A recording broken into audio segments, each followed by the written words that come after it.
These niggas crashing out here living, but they lashing out. They ain't chasing paper now. Whoa, I can't crash out. I remember I was broke, I'm getting cash now. These lame-ass niggas talking shit don't make me lash out. Shit don't make me lash out. Ballin' like I'm Jordan, make it swish. Every time I talk, I'm making hits. Trippin' daily, I feel like the shit. Yeah, I'm going, I can't reminisce. If you're not feeling it, be honest. I'm dashing in the coupe, I'm going sonic speed. I gave you my all, tell me what else you need. I'm not ready for your love, but feel you rushing me. And my cup is running low, need you to fill it, please. I remember all those times it was a simple thing. Now I'm here all alone, reminiscing about what we could've been, could've been. If you're not feeling it, be honest. Dashing in the coupe, I'm going sonic speed. I gave you my all, tell me what else you need. I'm not ready for your love, but feel you rushing me.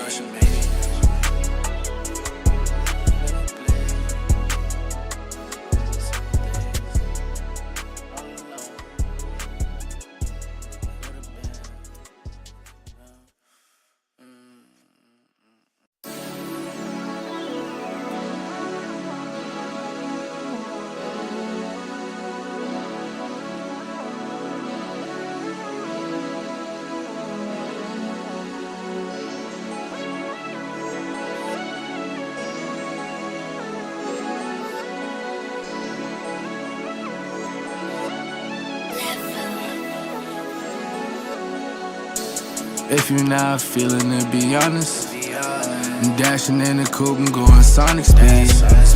I gave you my all, tell me what else you need. I'm not ready for your love, but feel you rushing me.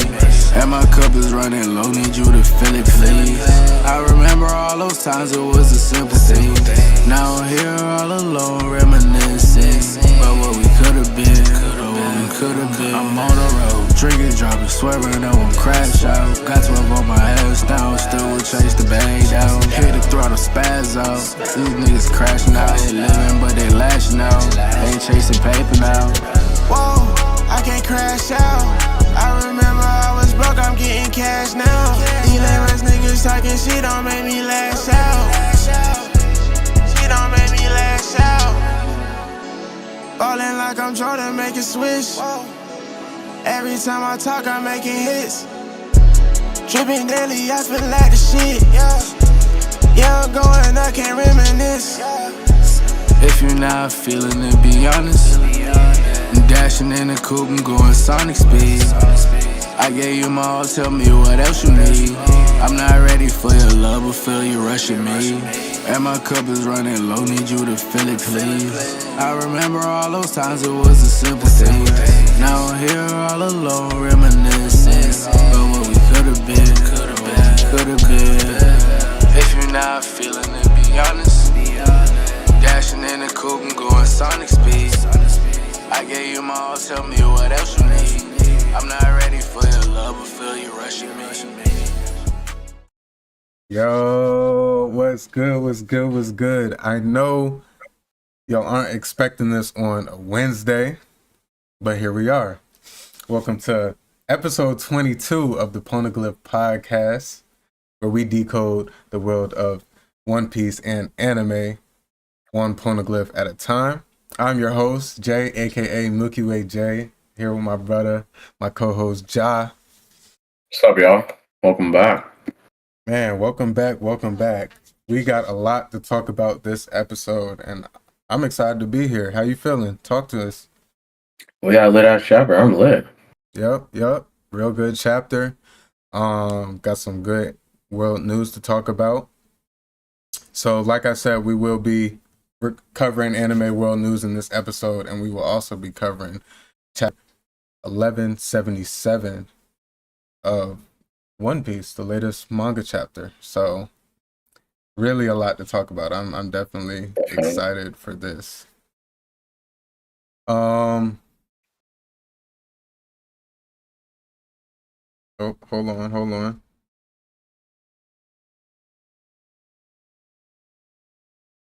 Let me check something. It seems like we having some Technical difficulties. Um,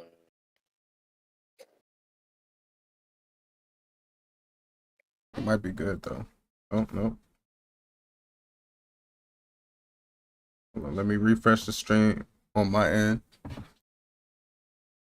Because on my OBS is saying that we should be good now.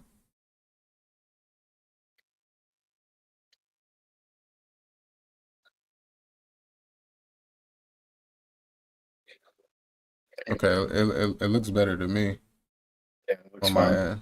And everything seems to be holding up. If things do mess up on the live stream, we'll still have everything recorded and good to go on the audio side as well. So we won't let that trip us up. But it seems to be holding, just a little lag spike that came through. But yes, chapter 1177, and we got some anime world news to talk about. I'm excited to be here. And yeah, expect us a little bit more from us for the time being. Just due to schedules clashing and stuff. Like the typical Sunday stream is hard to get to. We will try to stream as much as we can on Sundays when we have the available time, but just be prepared for some flex days sometimes, some weeks, because we still want to get y'all the episodes. And at the end of the day, we will always have the VODs out if y'all missed the live stream, and we will still be posting on audio platforms pretty much that same night or the next morning. So don't worry too much about us missing too many weeks anymore, because especially with the anime coming back, we don't want to get too stacked up on manga chapters and stuff. So we still want to be consistent with that, and we definitely don't want to get stacked up on episodes or anything. So in order to keep our episodes intact, we're gonna have some flex days some weeks. So just expect to see us. Keep y'all. That's why we got notification bells, right? Yep, hit that noti for us, please, and thank you. Sub up, hit the noti, and if y'all are listening to us on audio platforms, of course, turn them notifications on as well, so y'all just see when we do upload. But nonetheless, excited to be here. If y'all are here with us live or checking us out on the VOD, make sure y'all smash that like button. Just help us get on them algorithm pages for the One Piece community and anime community. And if y'all are listening to us on audio platforms, make sure y'all leave us a 5-star rating and a fire review so we can get back to y'all and spread the love. Spread the love. So first things first, we're going to tackle some anime world news before we get into the chapter. Let's dive straight into it. So, first things first. Ichiro Oda shares a very Oda-like message in that first episode on Netflix One Piece Into the Grand Line podcast with Inaki Godoy, which is the live-action Luffy. And he says, "I always tell people manga isn't a big deal. It's just a way to pass time. I want to become the king of wasting time." Oh my gosh. I'm not gonna lie. I think manga's a big deal, bro. That shit means something to me. Yeah, that's crazy. Don't let it mean more to us than you, Oda. Come on now. Facts. It's funny because I like hearing that, because it's like, okay, waste as much time. If you gonna keep giving us peak like this, waste as much time as you need. You know, I plan on living a long life. So as long as you do, Oda, let's keep this thing up. But we do need to have an end at some point. We do need to have an end at some point. We gotta have a nice bow on top for this great story. But at the same time, I don't want you to get too like set in the ways of wasting time, because then at that point it could potentially get just dragged. Yeah. And I don't know. that. I just Come there's already a lot of One Piece haters out there that talk about, the length and all that. So the further this goes out, the more people are going to talk about it. The real community, we don't want it to stop anytime soon. But also at the same time, I don't want to hear the people just continue to say, you still ain't finding One Piece? Still ain't finding One Piece? It's a journey, bro. Yeah. I'm loving it, man. Yeah. We here I'm like so hyped to have it coming back so soon. I can't lie. Oh man. We got more to talk about in this world news about that, so we'll get to it. A defining chapter in modern shonen has officially closed, with Chainsaw Man concluding after an 8-year run. Another pillar of the new gen era has fallen, alongside Demon Slayer, JJK, My Hero, and Dr. Stone, all of which have already ended. The landscape of manga is rapidly shifting. Dang, Dr. Stone finished up. Dang, yeah, man. That hurts. So really, of that generation of anime, I think there's only Black Clover, and I think they consider Hunter x Hunter. Yeah, I think they consider. But for sure, Black Clover is like one of the last ones standing. And I do want to say Hunter x Hunter as well, since we're should be getting more of that. So yes, it's funny because those two, I don't know if you want to classify Hunter x Hunter. We'll say that loosely right now, just because the story is a very original story. They had an original Hunter x Hunter and stuff, but Black Clover like took a long hiatus, whereas the other ones didn't. So it kind of cheated its way through like the fall off of fall off, but the conclusion of all these other mangas that were around at its time. So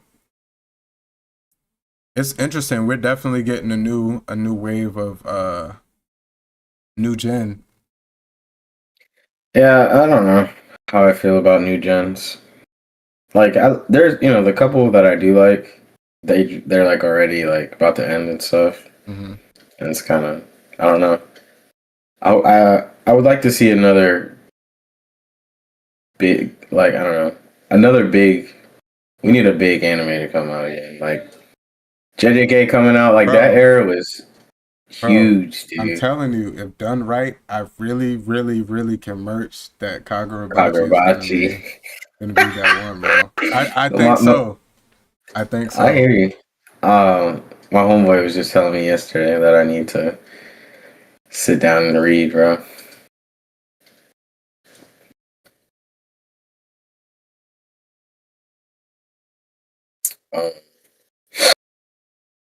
My bad.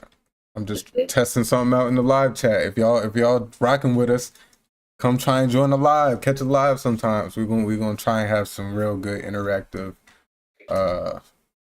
chats going as well. But let's move on. Netflix just gave a solid update on the My Hero Academia live action movie. Filming is now eyed for late fall 2026. Alice in Borderland director will direct, and Wonder Woman's writer is handling the script. The project has been in development for years, so this is the clearest timeline we've gotten so far. There have been no cast announcements yet. And if you don't mind, this is for My Hero Academia. My Hero, okay. Live action movie. Here here's my thoughts. When I was typing these notes, I already had this one stuck out to me. Like, I already started thinking of thoughts of how I felt. And initially, I read and I see the Alice in Borderland director will direct it, and the Wonder Woman scriptwriter is handling the script. There's no amount of casting that you can give me that will make me want to watch that.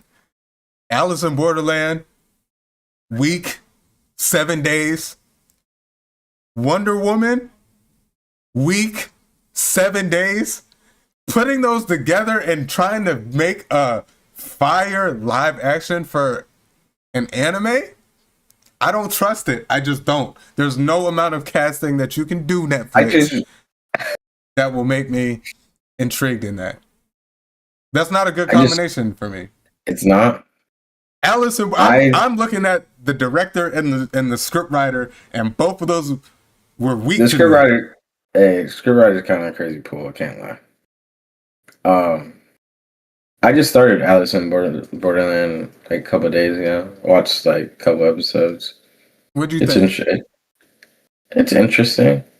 I don't know if I can. I didn't feel like I was I dropped it.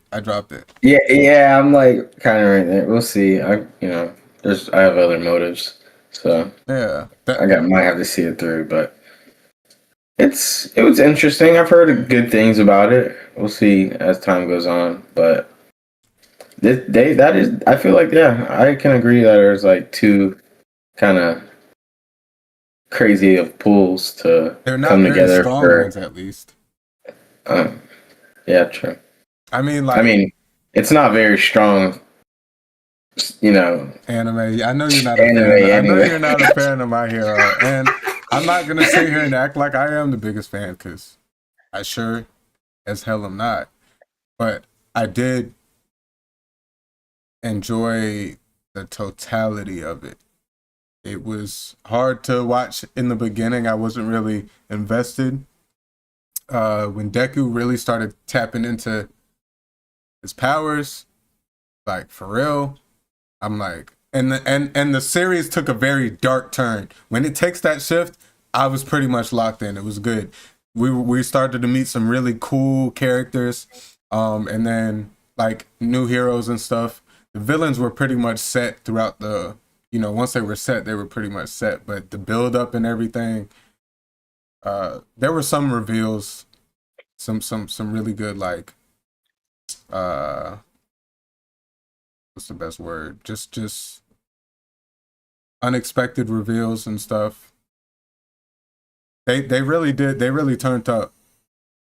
The last, I want to say, 2 or 3 seasons for me. But I think it's worth a watch. But I know you have, with you, for the culture, huh?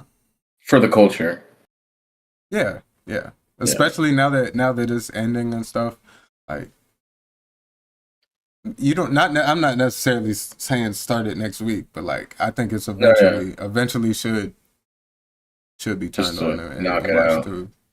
Because I think by the end, I feel like you feel the same way about me. I still don't rank it high in like my favorites, my personal favorites, but in terms of a good quality shonen, like it picks up.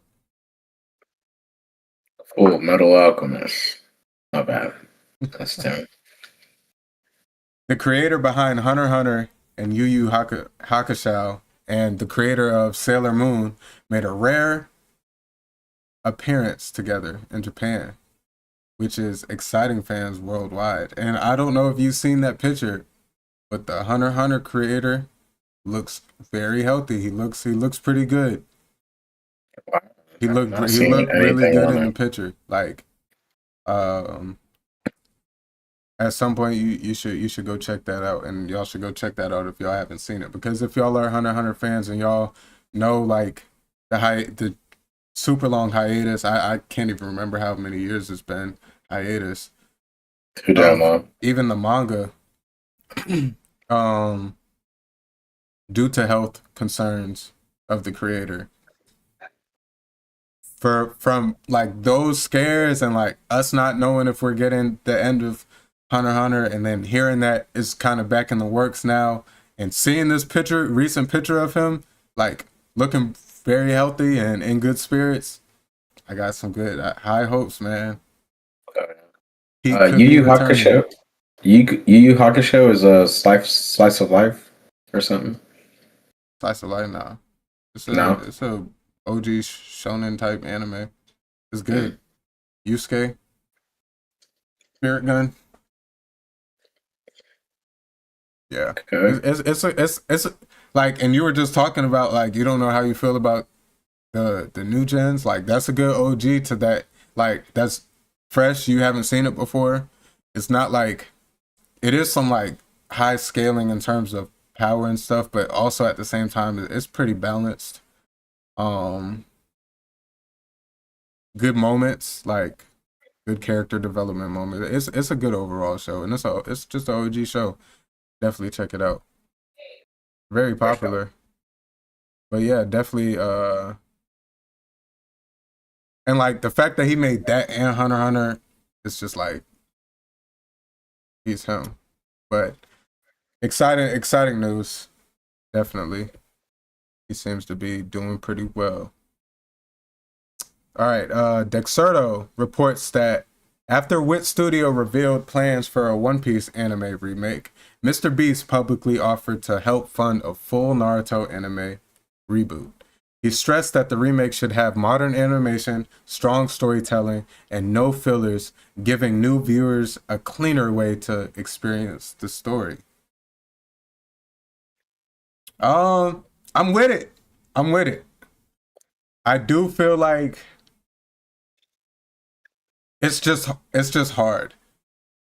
Kids coming up nowadays, like they're surrounded by all this new gen stuff that if you don't get like the kids into some of the OG stuff first or OG stuff a lot earlier, it's hard for them to adapt to accepting that style of anime. And it's almost like how we looked at cartoons. Like you don't see many people even our age, mid-20s, like talk about shows like the Thundercats and the Jetsons and stuff. But those, like, we know, like the real cultured people that our parents put on and we kind of still experienced and still was open to, you know, we was rocking with, because at the time when we were growing up, we was getting a lot different, a lot newer stuff was coming out, like, you know, more like Teenage Mutant Ninja Turtles, stuff like that was more piquing our interest as a younger age. I'm kind of speaking from a personal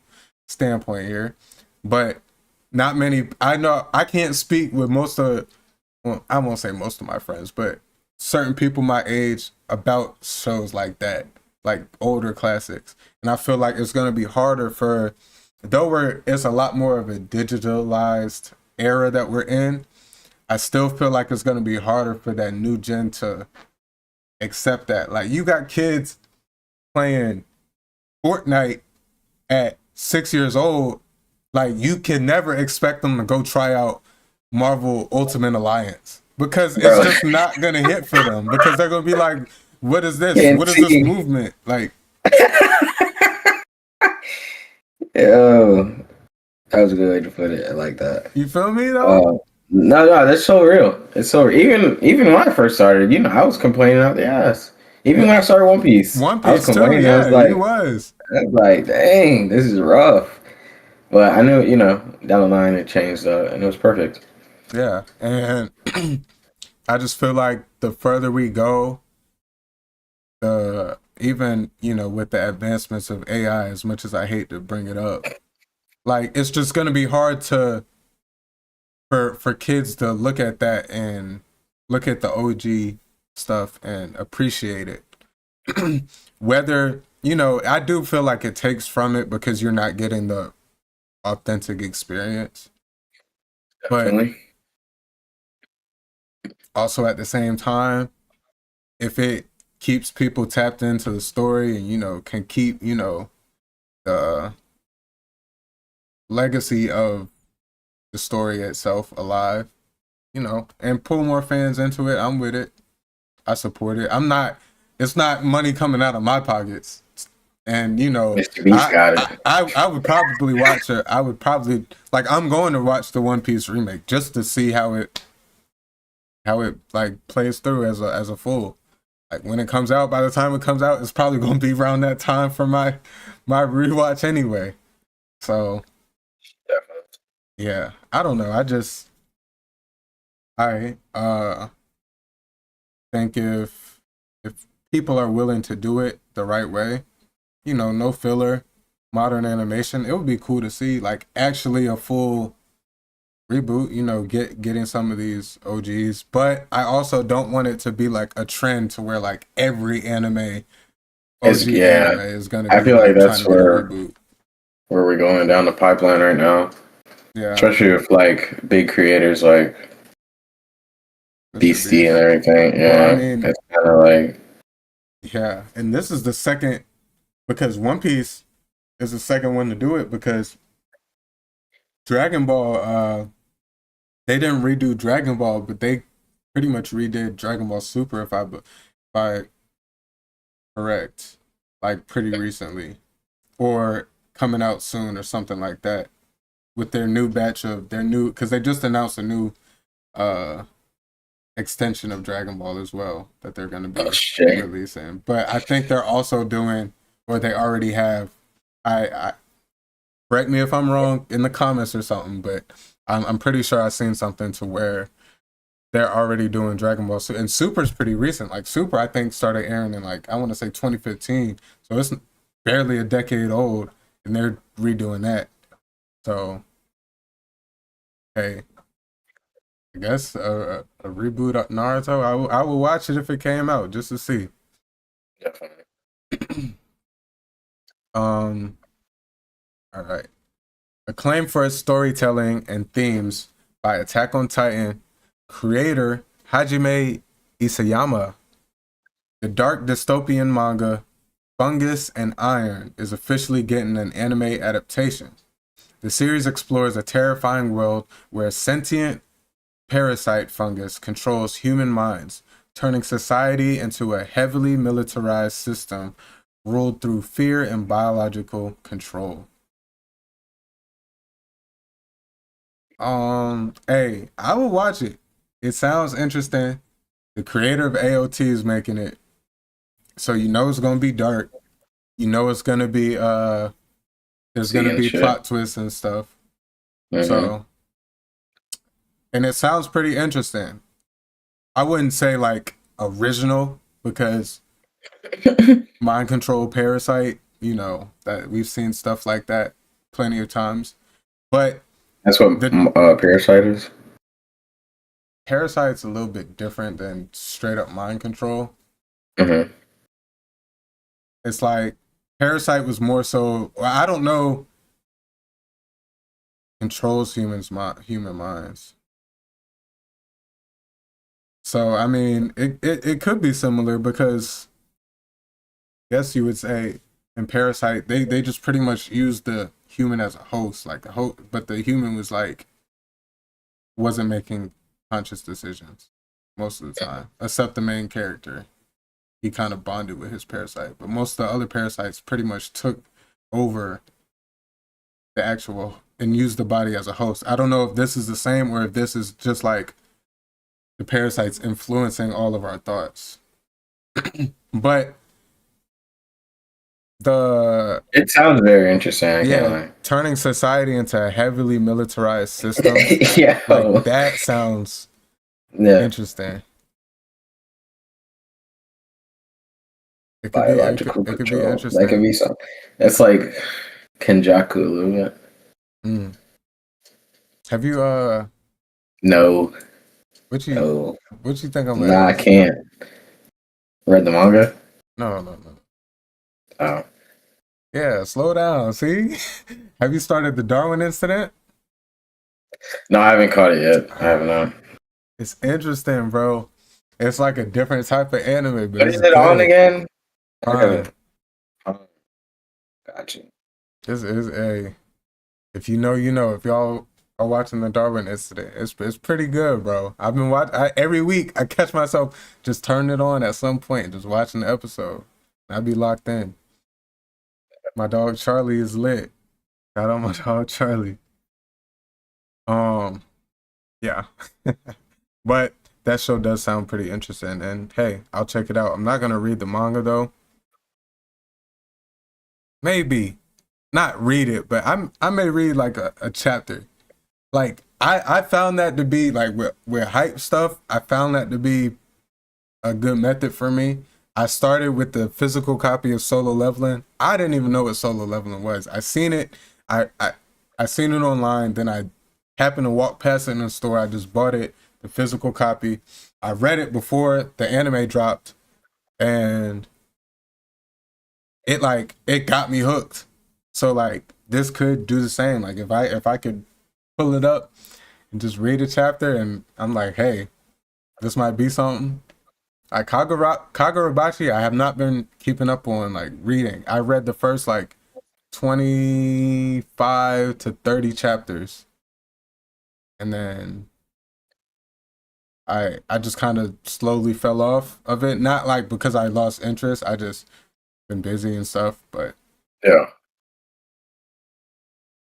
I don't know if I'm gonna. I want to pick it I back heard up. it's heating up. I heard it heated up. So. I heard it did too, and like it was hit hot when I was reading it, but I've heard like a few times like since I was keeping up week to week, like of good moments. I don't know, no spoilers or anything that I've seen, but I've just been seeing like very positive stuff, and some like people were saying some of the manga styles was lazy. That was a few months ago though. But I don't know. Fungus and Iron. We'll check that out. We'll maybe stay on top of that and keep y'all updated on the pod. For sure. All right, this is a Jujutsu Kaisen rumor. Season 3, Part 2 might not arrive until January 2027 at the earliest. According to the current broadcast schedule, all 2026 anime slots are already filled, making January 2027 the earliest possible window to air. I never heard of a broadcasting schedule with like just streaming services. Yeah, I mean, yeah. I'm not We're mad already at that though. we're already a little bit into the year. Yeah, I couldn't even like put it past them to do it. And Yeah, if Part 2 came out this year, I would actually be surprised. very. For JJK, Yeah. like 2027, January 2027, and like we said, it's a rumor, and that's just the earliest possible. Nothing's been confirmed yet. You know, they could push it back later in the year, but the fact that January 2027 is like the earliest that we could be getting it, and they're already talking about the potential of it, I'm with it. That shoot, what, like 8 months detached from Part 1, Yeah, nothing we ain't done. and we are. Trust me, we're getting One Piece back. We're getting stuff in return. There's so much going on this year, bro. Shoot, JJK, Hell's Paradise. That's kept us entertained. We didn't even realize One Piece crept up on us. It's already April. This year's flying. Yeah. It's exciting though. So hey, January 2027. It don't sound too bad. Unless that's the only thing y'all watch, then hey, read the manga. They're finished with the manga, and watch. There's fan animations online. Good luck. Damn. Just tapping up some other stuff, honestly. JJK can't be the only thing you like. If you like JJK, it can't be the only thing you like. That's just point blank, period. You're just too close-minded, if that's the fact. I won't accept it. Tatsuki Fujimoto once revealed that some of Chainsaw Man's most iconic characters were shaped by surprising Western influences. He explained that the bond between Denji and Pochita was designed to mirror Finn and Jake from Adventure Time. He also confirmed that Power's chaotic personality was inspired by Eric Cartman from South Park. Wow. It's funny because I really don't know how many people would have made the connection to Finn and Jake with Denji and Pochita, but I was looking at a picture of them side by side. I'm just like, wow. Like if you were to like put Finn and Jake in like a just animated form, like it would be pretty similar to you know, just a resemblance and stuff. So Yeah. that was pretty funny, and I just feel like I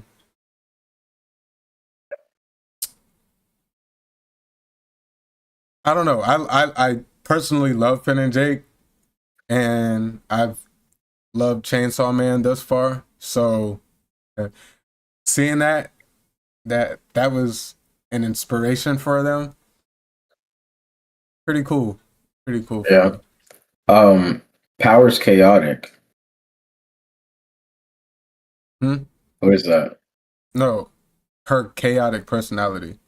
Oh, Yeah, Powers is a character in the show. gotcha. Or Power. But I meant to put a apostrophe. Either way. Powers chaotic personality. But yeah, she's By a character. Eric Cartman. Yeah, she's I'm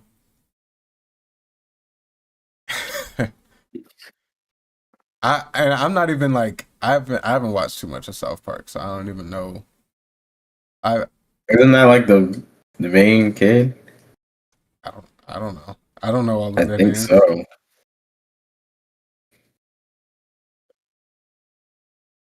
I didn't even know there was one specific main kid. I thought there was just a It's group like of the them. badass kid.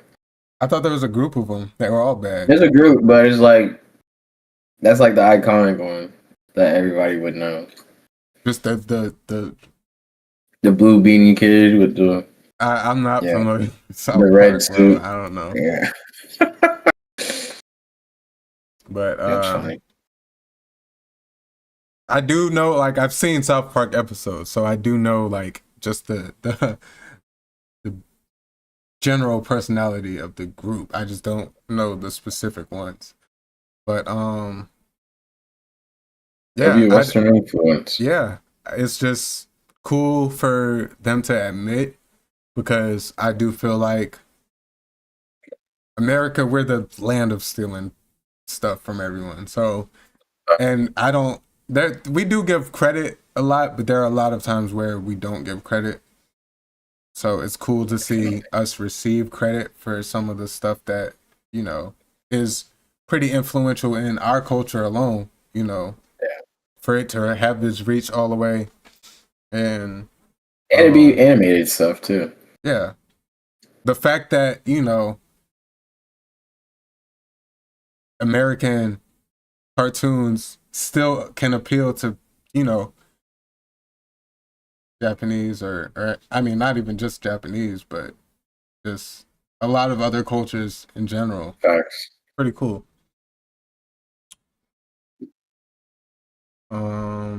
Petals of, oh man. This one was wild. I had to throw this in here. Petals of Reincarnation, where legendary figures from history are reborn as returners, some to protect humanity and others with darker ambitions. Yes, that includes Hitler reborn as a little girl. Bro, what? I have no clue what this anime really detains. I seen this and I was just like, it just caught my eye, and I was like, I have to talk about this and see what John's thoughts are. It's an interesting like plot, I guess. Legendary figures from history reborn. I do wonder what other figures they have. I wonder like how the world works though. Like, yeah, Hitler's a crazy pull for. No, yeah, that's to be reborn. But it would be interesting because that's the complete opposite of Hitler. Like a little girl, like I don't know what this little girl's personality is gonna be like, but like I don't know. She got some Hitler in her. Not some. She is Hitler. I don't know. It just caught my eye, and I don't really think that's something I would watch. Hey, if y'all are familiar with the show and y'all have seen this, or y'all, I don't know if it's out yet or what, I just seen this.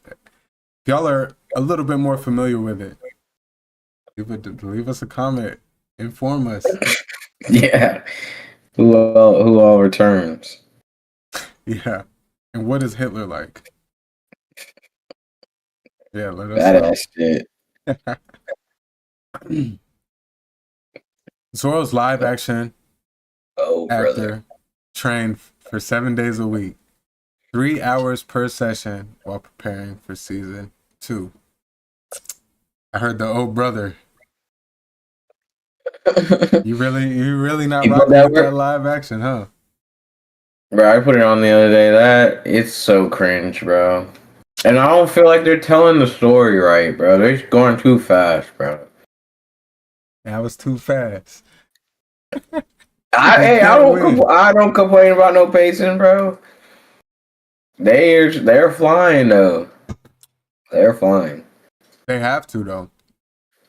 I guess, but I do feel like I agree. They should stay on some of these islands a little bit longer. But I'm not mad at the flow of things.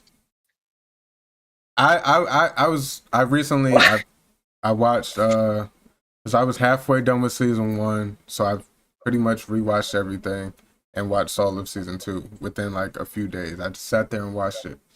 And I'm gonna give it like a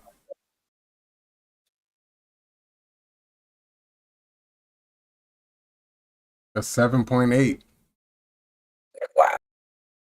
A 7.8. And I'm going to honestly stand 10 toes and say this thus far is the best live action anime that we've got.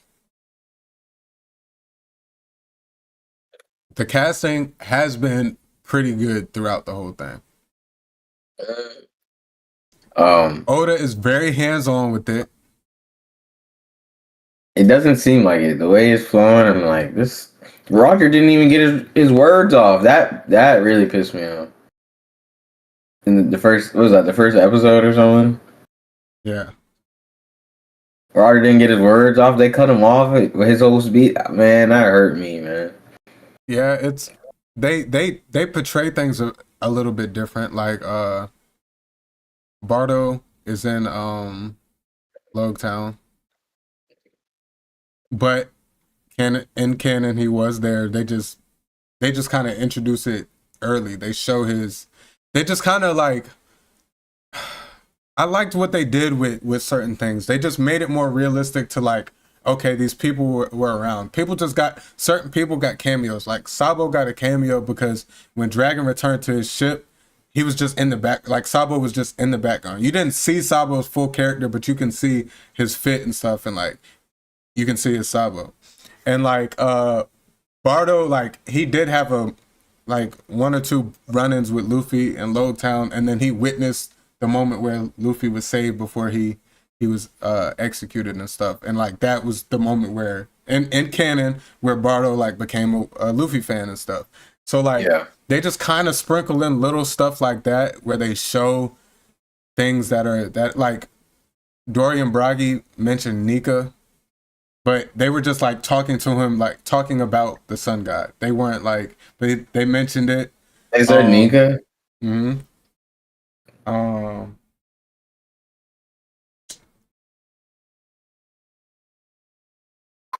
Dun, dun, dun, I'm trying to think what else were major changes. Like we seen they gave, when they were giving Laboon's backstory, like we seen Brook. Like Brook as a human, like as a musician on the ship. Like, it didn't, like, no one knows. You're not, I mean, see? but like, okay. I feel like you're supposed to watch the anime, bro. Yes. So don't watch that first. Please don't watch that first. I feel 1,000% agree with you. Though I do know the reason they're doing this live action is to get people onto it, but I do feel like for someone that's clueless, it does kind of like certain things won't. No, certain things they won't understand. Like the Bardo thing, they won't realize that, you know, who that becomes. Yeah, I get that. The like seeing Sabo in the back, it's just a dude standing in the back. Like the Brook thing, like yeah, Brook was kind of like highlighted. Yeah. He was kind of like, because he was the musician and it was about Bink Sake, like Laboon and the crew and Bink Sake, like and stuff. So obviously Brook was highlighted, and you know they do it because we know that he was there. And I do feel like it would be weird if we got a Laboon flashback now and like we just see the crew and it's just like they're all singing and stuff, but we don't see anybody that looks like Brook. Like they try and disguise him or something. Yeah. Like, then we would be like, so I'm not mad at the little tweaks that they made. They haven't ruined it for me at all. I do feel like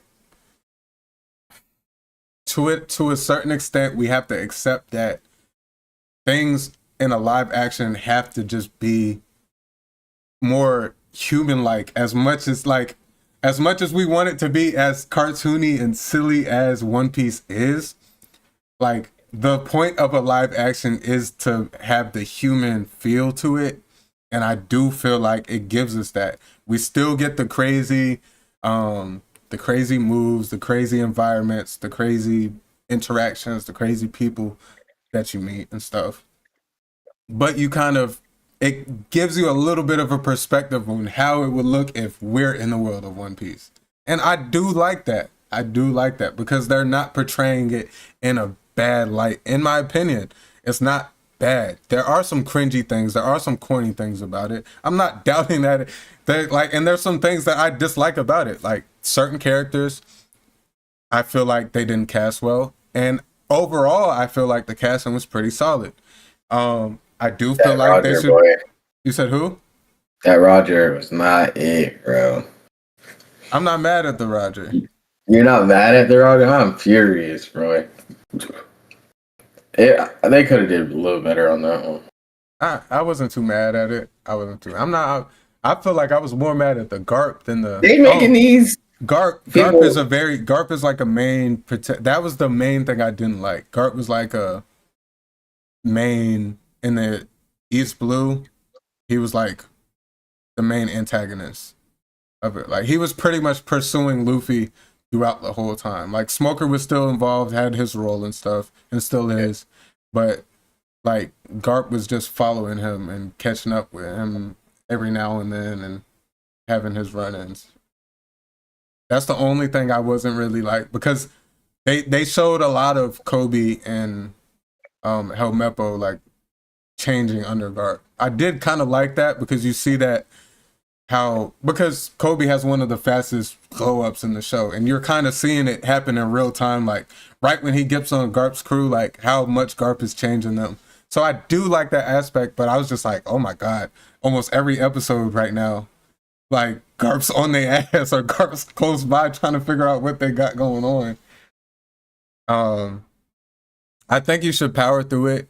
The last like 2 or 3 episodes are like really good. Like everything aside, they're just really good episodes. Zoro has really good moments. I do like what they did with Sanji. They don't make him like overly, like he's just very flirty. Like he's flirty with but he's not overly, like he's not passing out. He's not doing anything. He's flirty. He's smooth, and he's what we would hope Sanji would really be like in person. Like he's a ladies' man, and like he'd be missing because he's just overly like, you know, doing too much. But he's not like cringy. He's very smooth, like laid back. He's the cook, and he fights hard. Like I do really like what they did with Sanji's character. Usopp, I even like Usopp a lot because he's not like, I know I'm rambling about this, but like you good? Yo, I was locked in, bro. I was really like, and mainly for the pod, like I wanted to talk about. I really wanted to watch it and like dissect it and talk One Piece because it's One Piece. But Usopp's character, I do like what they did with Usopp because he's afraid. And you could tell like he's trying to overcome that, but he's not like overly just like sorry. Like he's just he has his moments, you know, he has his funny little remarks like, oh, we could just run away, or like little stuff like that. But he has a very realistic style to him. I just like his casting. Like I feel like he's portraying Usopp pretty well, because he's not making him look as sorry as we look at him in the anime. Does he have a He doesn't have his nose, does he? No, they don't. He's just They don't CGI his. I don't know if I would have liked that either. Like, because one thing they're doing good at is they're keeping, like, yeah, though some humans look different and are like size different, they're keeping the size, but they're still keeping them human. To where it's like obviously Arlong, he looks like a human with a CGI like Fishman, like they CGI'd Fishman on him. But like the humans, they're actually just keeping them as live actors. I do kind of like that. I don't know if I would have like everybody in the crew kind of normal looking and then like CGI nose. I don't know how I feel about it. I mean, I guess I wouldn't be too mad at it because that's what Usopp looks like, but I like that they kept it. But overall, like a 7.8. Some like it had some peaker moments that closer to 8.5 and up. Like they have some really good moments. The moment where Zoro was testing his luck with the sword, I think it was done really well. Most of the scenes, like the sets and stuff and where they shoot everything, it's pretty good, bro. It's pretty good. They're portraying One Piece solidly, like a lot better than a lot of live actions have given us. As a One Piece fan, I think you have to take out your expectations and just watch it and just see what you think. Shout out to the live action actor though. Put that work in. Yeah, for sure. And I seen Sanji's actor learn some it's not kickboxing, but whatever martial art that Sanji does. Like he actually learned it so he could do more instead of having a stunt double. I think they all kind of like did a lot more so they don't have to have stunt doubles for everything. They trying to get that. Yeah. I mean, even if let's say 2-3 more seasons of this and then they cancel it because it's not doing well, like people can still, other casting companies can see like the work they put in as actors and stuff and actresses, and they could get work from there. So like definitely. I think it all counts. It shows your dedication, and it shows that you're more than just like, I'm gonna show up and act this script and stuff. Like it shows that you're gonna put in the work, put your body on the line. I seen even for Alvida's actress, but so they didn't because they were considering recasting her as a completely different, skinnier version. But she actually lost the weight in between season 1 and season 2, so she can stay Alvida. And like just the dedication, hey, you gotta commend it. Like definitely, no doubt. You don't see this all the time. I won't say too much because there are actors and actresses that really put that work in, but like the best of the best do it. But for the most part, you don't really see too much, hear too much about them doing stuff like that. So shout out to them. All right. Last but not least, I saved this for last because it kind of covers what to expect with this One Piece anime return. I was just doing a little deep diving in this. I guess it's still anime news, but I just kind of looked this up after and added this as my last point. But One Piece anime returns April 5th with a brand new seasonal format. But what does that mean for episodes and pacing? We will get around 24 to 26 episodes annually, split into 2 parts. No more non-stop weekly releases all year. Pacing is not officially confirmed to speed up.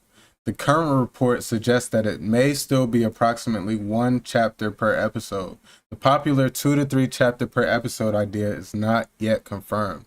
This means we will get better anime quality and less production stress, but pacing might still feel similar unless changes do happen. The first few episodes are sure to reveal everything for us, whether we'll get faster pacing or the same. But the bottom line is we will definitely have higher quality while the pacing is still up in the air. Nonetheless, I'm excited.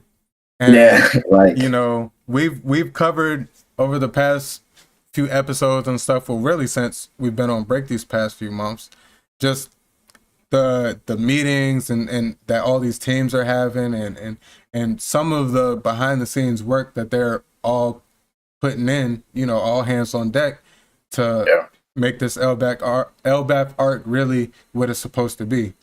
So I'm excited, man. What are your thoughts, Ja? Yeah, I'm not even too worried about it. I think with the time they had, I'm not even gonna sweat the quality of the pacing that's about to come out. I'm just happy to get One Piece back, man. Sure. Even if it gets drug out a little bit in some places, it all probably resembles the manga. So I mean, can't be too. I'm gonna do some more like deep diving and seeing like from where Elbaph starts and stuff, seeing what 24 to 26 chapters is gonna look like and where that's gonna end. Because given the 3 months that we've been off and they've been, you know, preparing to go seasonal, I want to believe that they are trying to, since it's going to be, you know, 12 to 13 episodes and then a break, I think that they have to strategize it to where like we're leaving off somewhere, like to where we're not just cutting off. So I believe, you know, we can kind of get a gauge of how they may do it by just like looking at what happens in 12 to 13 chapters. Like where is the stopping point that would be like, oh, I can't wait for next season. And then from there, where are we going to get? Because you can, I don't want to say too much for our anime only watchers that are still with us so far. So I'm not going to say too much on certain parts of Elbaph, but we can kind of have an idea of what, you know, Elbaph, God Valley, then back to Elbaph, like hopefully they God Valley. Yeah. But because Elbaph, Harold rocks God Valley. Elbaph or Harold, then Elbaph. Yeah, so but I'm interested. I'm not, like you said, I'm not too worried about the pacing. I think given the time that they've had, I think they know their starting and stopping point for each season.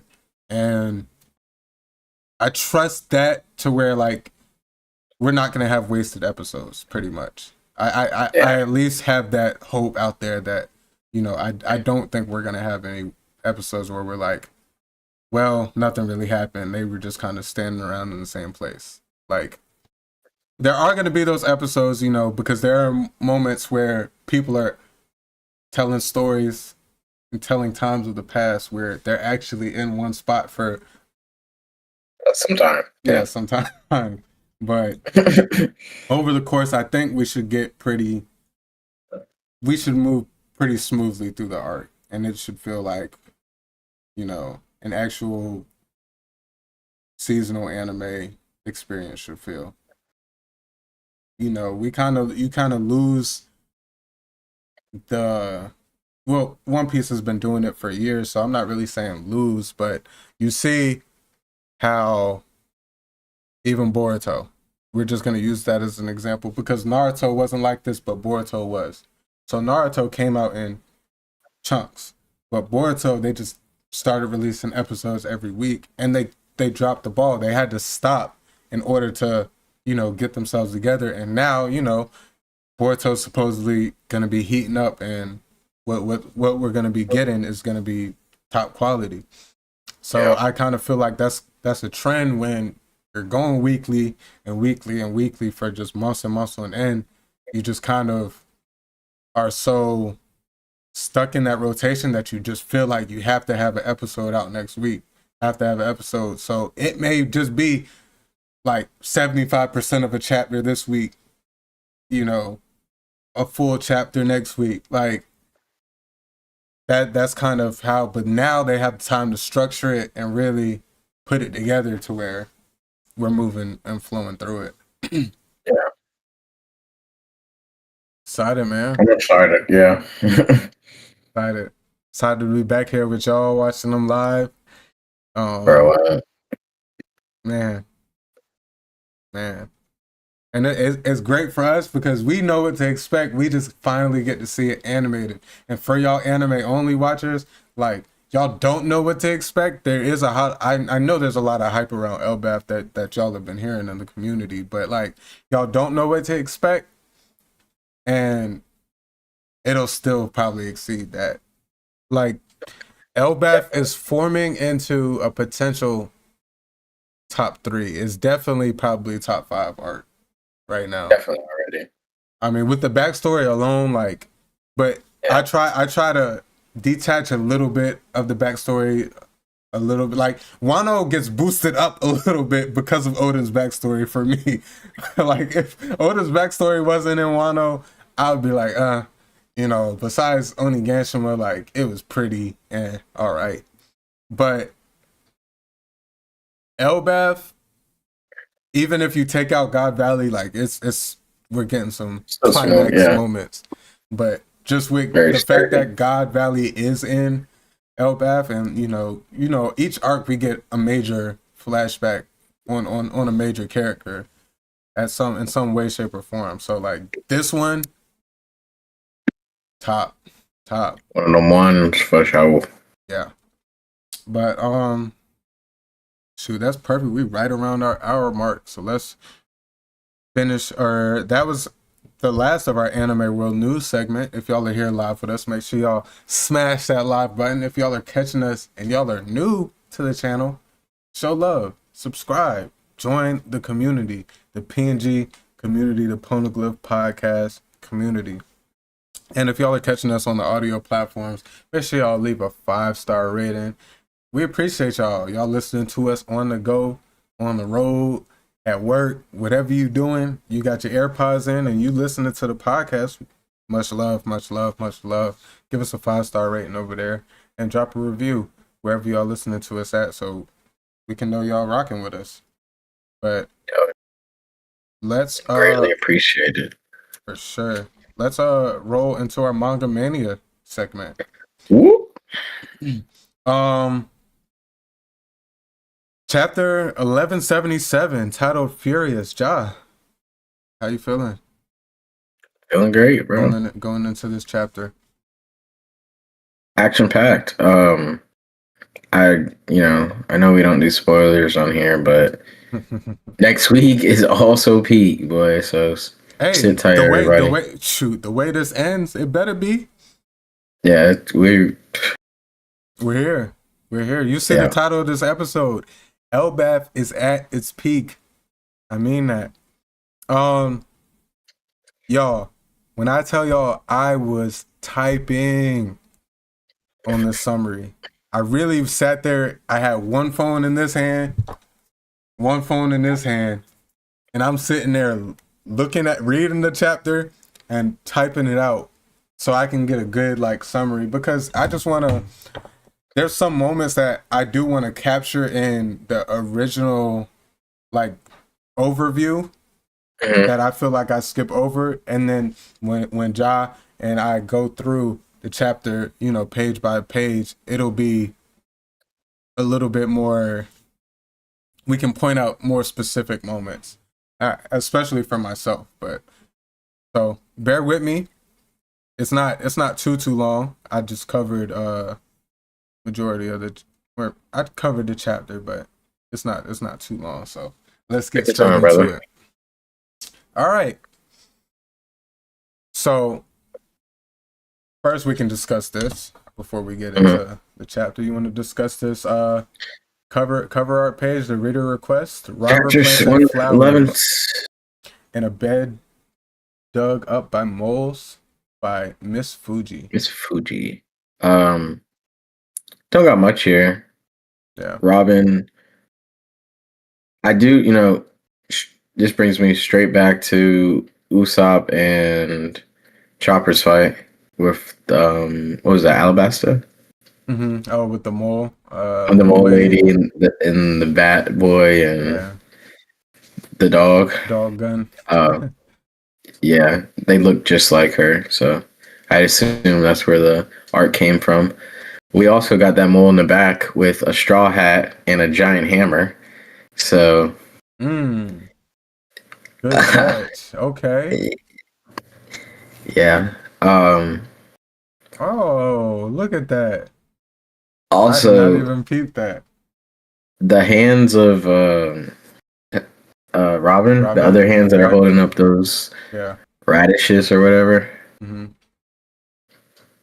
How's she doing that? They look like I don't know. To me, they look like Usopp. I'm not Usopp. Chopper's horns.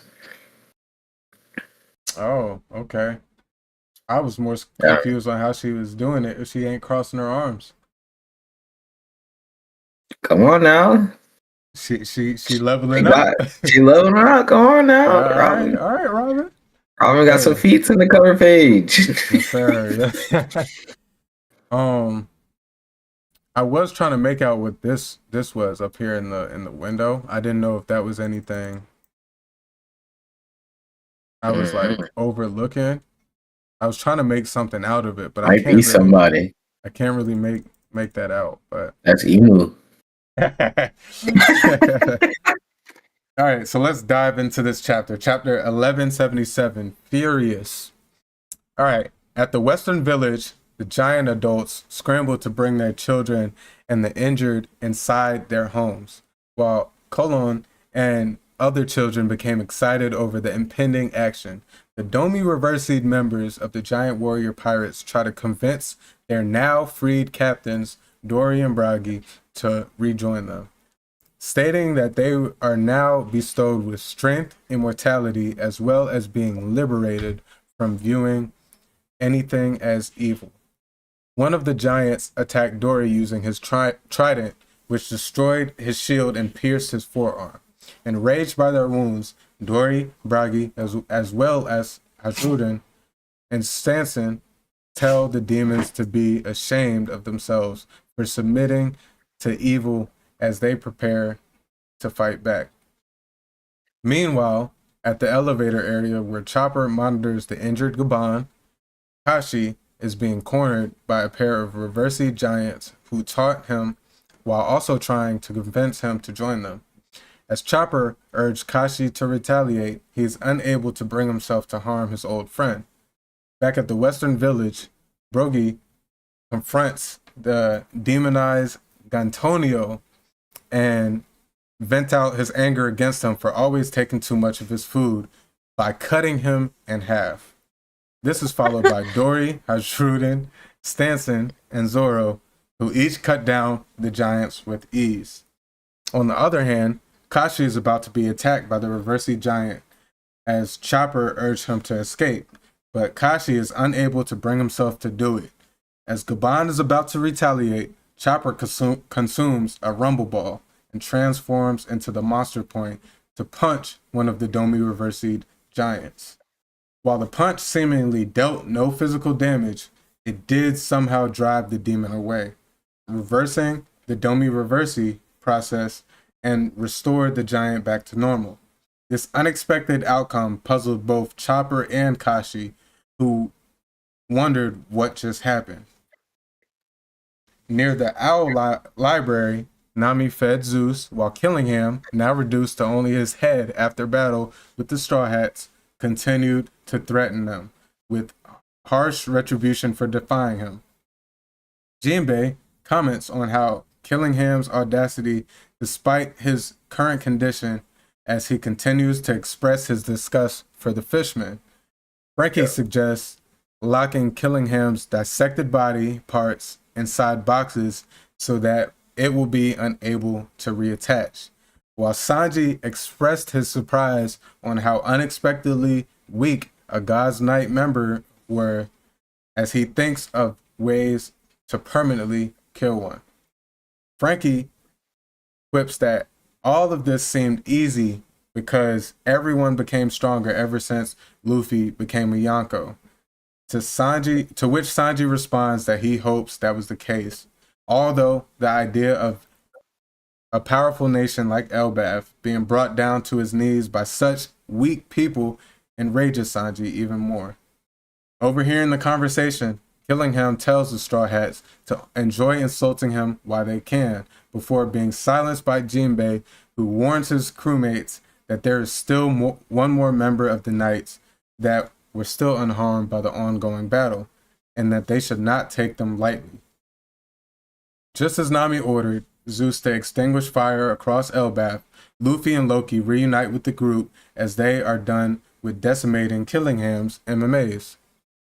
While the men express their surprise and awe at Loki's giant beast dragon form, Nami snaps and calls out Luffy and Loki for causing even more fire on Elbaph, in which she tries to extinguish. While Nami appreciates the help for dealing with the MMAs, she points out that Loki's careless use of lightning power has caused even more damage than the ones caused by the Knights. After being consoled by Ratatoskr, Luffy lashes out at Loki for causing him to get blamed, to which Loki angrily responds with a burst of lightning at Luffy, as he is frustrated for being insulted while all he did is simply crushing Elbaph's enemies. However, due to Luffy's rubber body, he is unaffected by Loki's attack, which surprises him. Before the two continue their squabble, Luffy notices an explosion at a distance. At the Branch 8, where Brook and Emu possessed Gunko is, Usopp is seen beaten into the ground as Brook tries to warn him to escape, saying that he came here on his own and that he should not be dragged down along with him. Usopp, however, refuses to leave his crewmate behind, stating that a warrior like him would never escape, especially since he believed doing that would disgrace Elbaph's legacy. On top of that, his anger is at a point that he no longer feared the danger anymore. Usopp then redirects to Emu, calls them out for kidnapping children, using monsters to attack civilians, and corrupts the warriors into killing each other, all of which Usopp finds disgraceful, after which Emu attacks him and Brook. Usopp then preparing to shoot Emu as he's calling them out for being cowards and relying on a dishonest method to subjugate Elbaph rather than fight and conquer the warrior nation head on, to which Emu nonchalantly replied that a ruler like them does not need to get their hands dirty.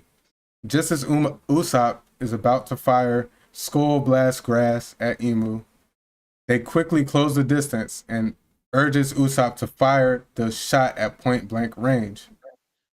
This resulted into an explosion that injured Usopp even more, while Emu regenerates the damage unfazed. A moment after that, Luffy and Loki arrive at the scene, which Loki confirms Emu as the source of the powerful haki that reached the underworld. Upon seeing the badly injured Usopp and Brook, Luffy became furious at Emu for their actions, while Loki affirms that he will not be letting them get away with it. As the confrontation ensued, Emu remarks to Luffy and Loki, referring to them as Nika and Needhogger, respectively, that regardless of if they submit or die, the ensuing battle between them will inevitably divide the world. Jeez. Man, I really wanted to capture that chapter because from start to finish, it was just like this, like my emotions, like I was like, whoa, what the heck is happening? To I'm laughing at the moment with Luffy and Loki, to it's about to get serious when they pop off, and I'm just like, man, a roller coaster throughout the whole chapter. So I really wanted to capture that whole thing. That was, man. You did it. Let's dive into it though, John. Let's dive into it. Right. Starting out, give me your thoughts. Chapter as a whole is fire. First page, boom. Western Village. We got the parents trying to grip up Colin and the kids before the big fight assumes with the giant pirates and the rest of the Domi University. That boy Colin is glazing out there, boy. He just loved it. He got real conqueror's blood in him and giant's blood in him. Like he got that action. He just loves the excitement of battle. I can't even be mad when he's about to experience peak. Yeah, with his eyes. I mean, if I could be Colin in this situation, I wouldn't mind. I wouldn't mind. This is kind of like a you know how like Loki was watching Rox and his dad fight. Yeah, this is like this level for Colin. Yeah. I don't know. I find it funny how vocal the Domi Reverse she'd get. I don't got much there. Yeah, it's just funny. Just real quick on that last thing that you were saying, like how vocal they get. I noticed that it seems to be anytime like when we seen. Well, we didn't really see it with Rox. He didn't do too much like popping his shit, but like when Harold was transforming, I know that was with the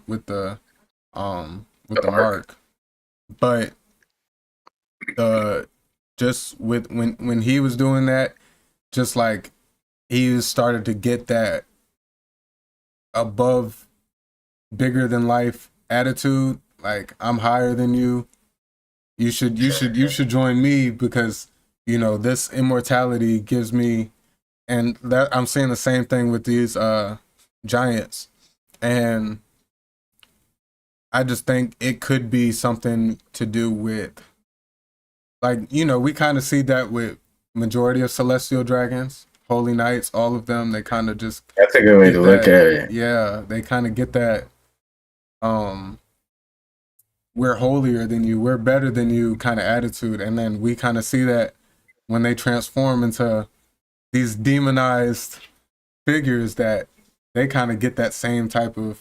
So I think it's like a, celestial dragons, like they, these demonized wing creatures, like it's always something like along those lines. So I don't know. I just noticed the connection. Hey, the Domi University are the real Celestials. Or they're the real betrayal of the Celestials or something like that. Facts. Top left, no, you're good. I was kind of surprised that Dory got like kind of caught lacking by that. Or I mean, his shield broke, but like, I mean, that goes to show, I guess, the strength of being Domi Reversied and everything. But yeah, and we've known the Giants to be able to take a blow, but that looks crazy. I can't lie. Yeah, and they like and Oda did like a zoomed in like stabbing with it. Yeah, with the trident and everything. I was like, yeah.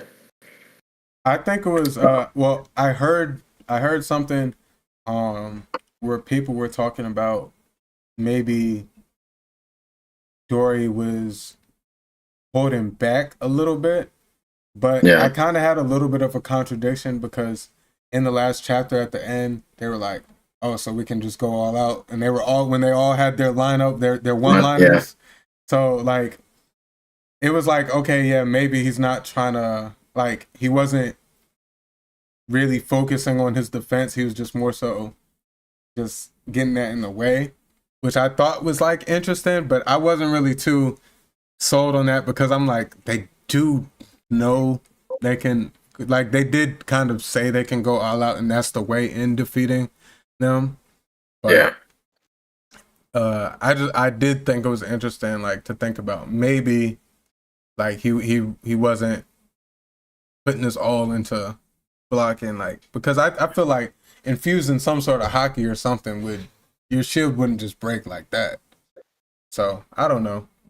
I mean, clearly that's not no hockey, but maybe he wasn't. I don't know. But In the next box, I was just saying, nonetheless, like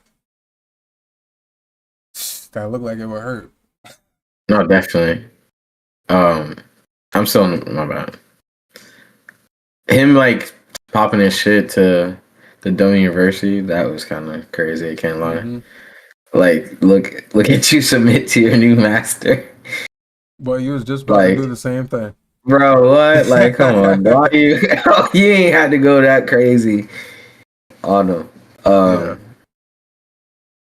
But I mean, in a way, they have to hype themselves up, I guess. Yeah. But yeah, that's all I got for this page. I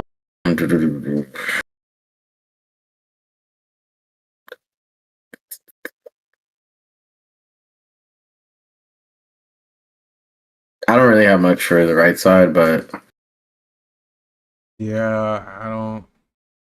This wasn't really much either. Yeah. Chopper pretty much trying to convince Kashi to run. Yeah, Kashi's in his marine ways, I guess I would call it. Or has his marine morals, and he's like not trying to fight his comrades, which is kind of crazy. Yeah. My sister's trolling me outside the window. I'm sorry. Tell her to like the stream. Yeah, right. But no, yeah, I guess that goes back to his like marine morals of guarding and never like being on defense, and I guess not. Yo, is she good?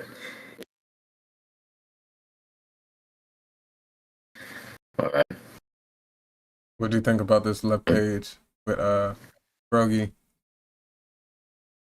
He blitzed his eye. That boy heated up over the food. Gantonio. Is that this page? Yeah, that's his page. He said whenever you asked for a bite, you took half.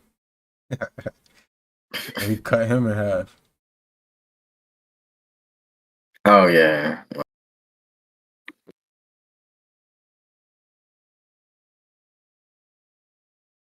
You good? She's dragging it. Sorry. You can go to the next page. Boom. Zoro and the giant pirates start off with a bang. Haruden uses Gugnir. I wonder where you got the name from that. Dory with a classic Ikoku sovereignty. That was cool seeing him do that. So yeah, finally. I'm glad he deserves to be able to do that move. You know, he's like one of the people I'd expect that from. Mm-hmm. And then what's the other dude's name? Stanson, his first named attack. Boom. Giant Trauma. Yeah. Yes, sir. That boy. Ooh. His hammer looks like a drum though. A little bit. It looks like a giant barrel. Yeah. And then Zoro, yeah. Santoro Akaoni or Okomega or Three Sword Style Red Ogre. It's kind of reminiscent of the King fight, in my opinion, where he's like, after the slices, he flies through. Mm-hmm. But yeah, he splits the giant's head and body into many pieces. Many pieces. Bruh. And then the chief, it's just funny. like the Chiefs off in the back and just watching this all go down. It's like, aren't they doing a little bit too much? They was a little Having bit too too much excited fun. blitzing them. Facts. Gabon and Chopper. I didn't to this point. I didn't feel like Gabon was still down and out, but I guess he is for now. Boy was hooked up on medical Yeah. foods and stuff. I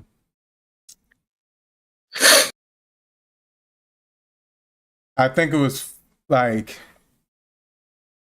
I like the situation where Gabon's about to step up because I mean obviously a fully healthy Gabon's the strongest person there in that situation. But especially to help Kashi because he's pretty much, fight or flight. He's freezing. But mainly, that's his comrades and stuff. But Chopper stepping up and, just taking initiative in that situation to where Chopper's always been quick on his toes and stuff. But just especially stepping into a battle situation like this, like just ready. Like the moment Gabon clutches and Chopper's like, hold on, I got this. I like that. I like that. Get a perk back and he about to tee up, boy. Yeah. I love that the narrator called it Pantim and called it Team Chopper as well. Yeah. Boom. The big moment. That boy pillow punched that boy. What do you call this form again? I forget. Monster point. Yeah, Monster Point. A light little slap goes a long way. With the late effect, because after the slap, he still got some words off, and then instantly we see him turn back to his original form after a thun and a swoop. Chopper's shocked as well. Yeah. What are your thoughts right here? This is. I wonder if that's kind of like in a way, some sort of like mini temporary abyss circle or something that pops up and that we see on the ground, like kind of surround him and as he comes back. Yeah, and like pretty much drives the demon away. I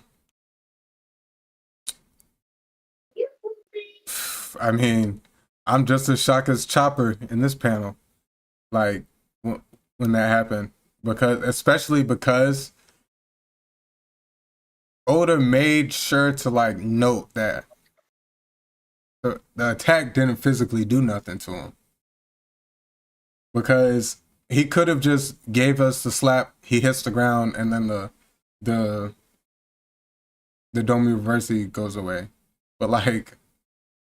Oda pretty much made it like, hey, Chopper's still not this like overly strong physical fighter, but this ability, whatever this may be, could be detrimental to like,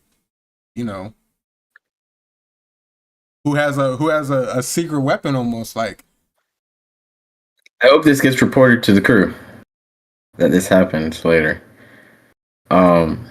I think in some way, shape, or form, it's going to have to. Gabon's pretty astute, or is that the right word? Yeah, like he's on point with a lot. Like this whole sequence, Gabon's been like pretty informative, and like you could tell he processes a lot of information, like battle information, quick and stuff. So I think this would be, if Chopper's dumbass didn't say nothing, I think Gabon would sort of tell somebody, or I think it would have to come up like in the future once the crew reunites, whether there's more threats of a Domi Reversi or like something in the future where they have to deal with,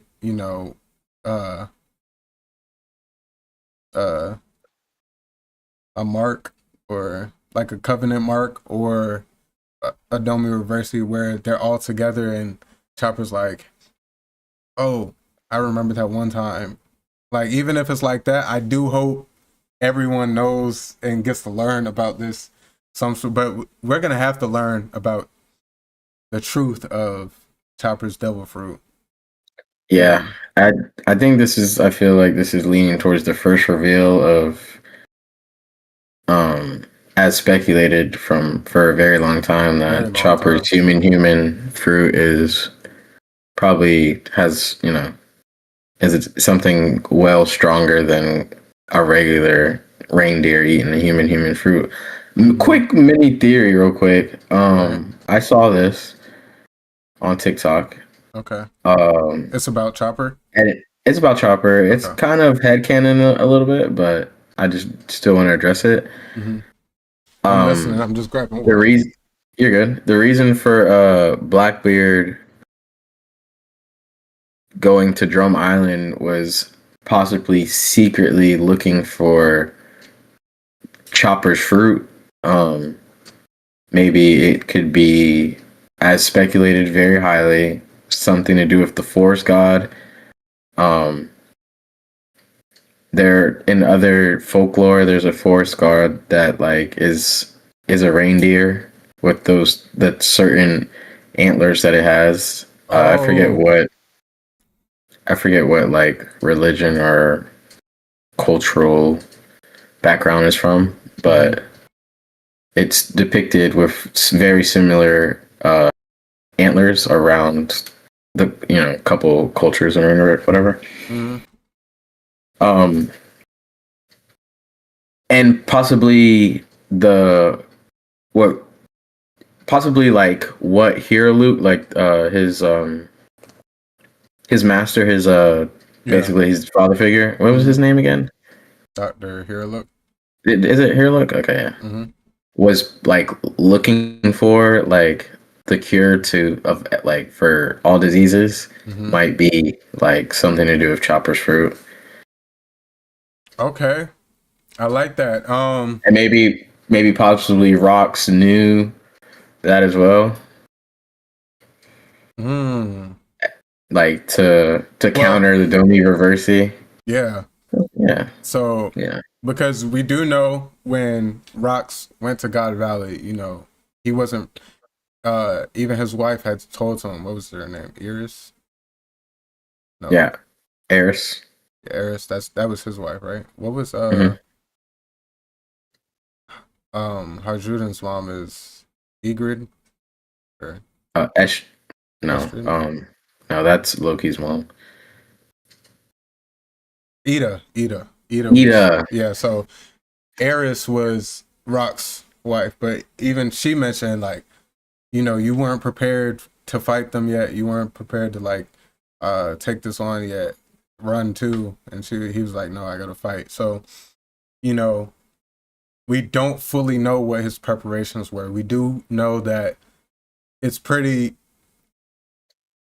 not confirmed, but we do speculate that pretty highly that the Needhogger was one of them, and because he said he wanted Harold to eat that one, and you would imagine this because of his knowledge of the size and stuff, and Harold would be the most beneficial at that time, to use it.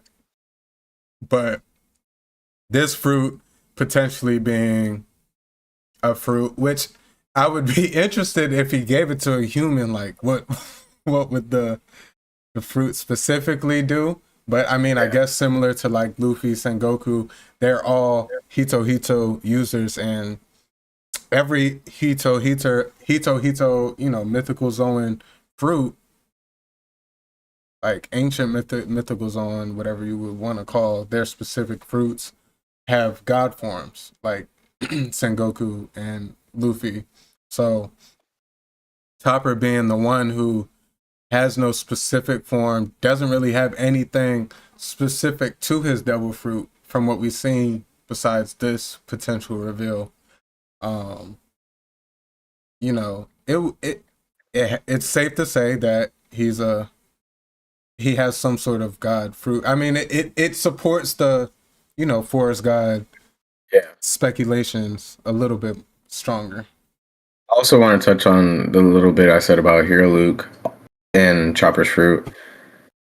It is a mushroom that he ate. Yeah, I Devil fruit actually was a wanted to bring that up, but I was just like, maybe it wasn't. But you thought of that too. I was thinking that, yeah. So like, in terms of different little subtle meanings, like, I like it. I like it. I like it. There. Chopper's gonna be the counter, man. It's gonna be interesting to see how his role changes, because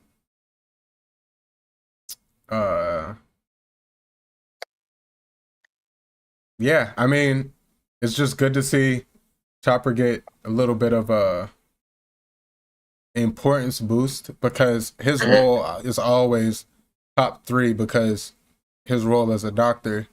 But like we've all been saying, Yonko crew, we need to see,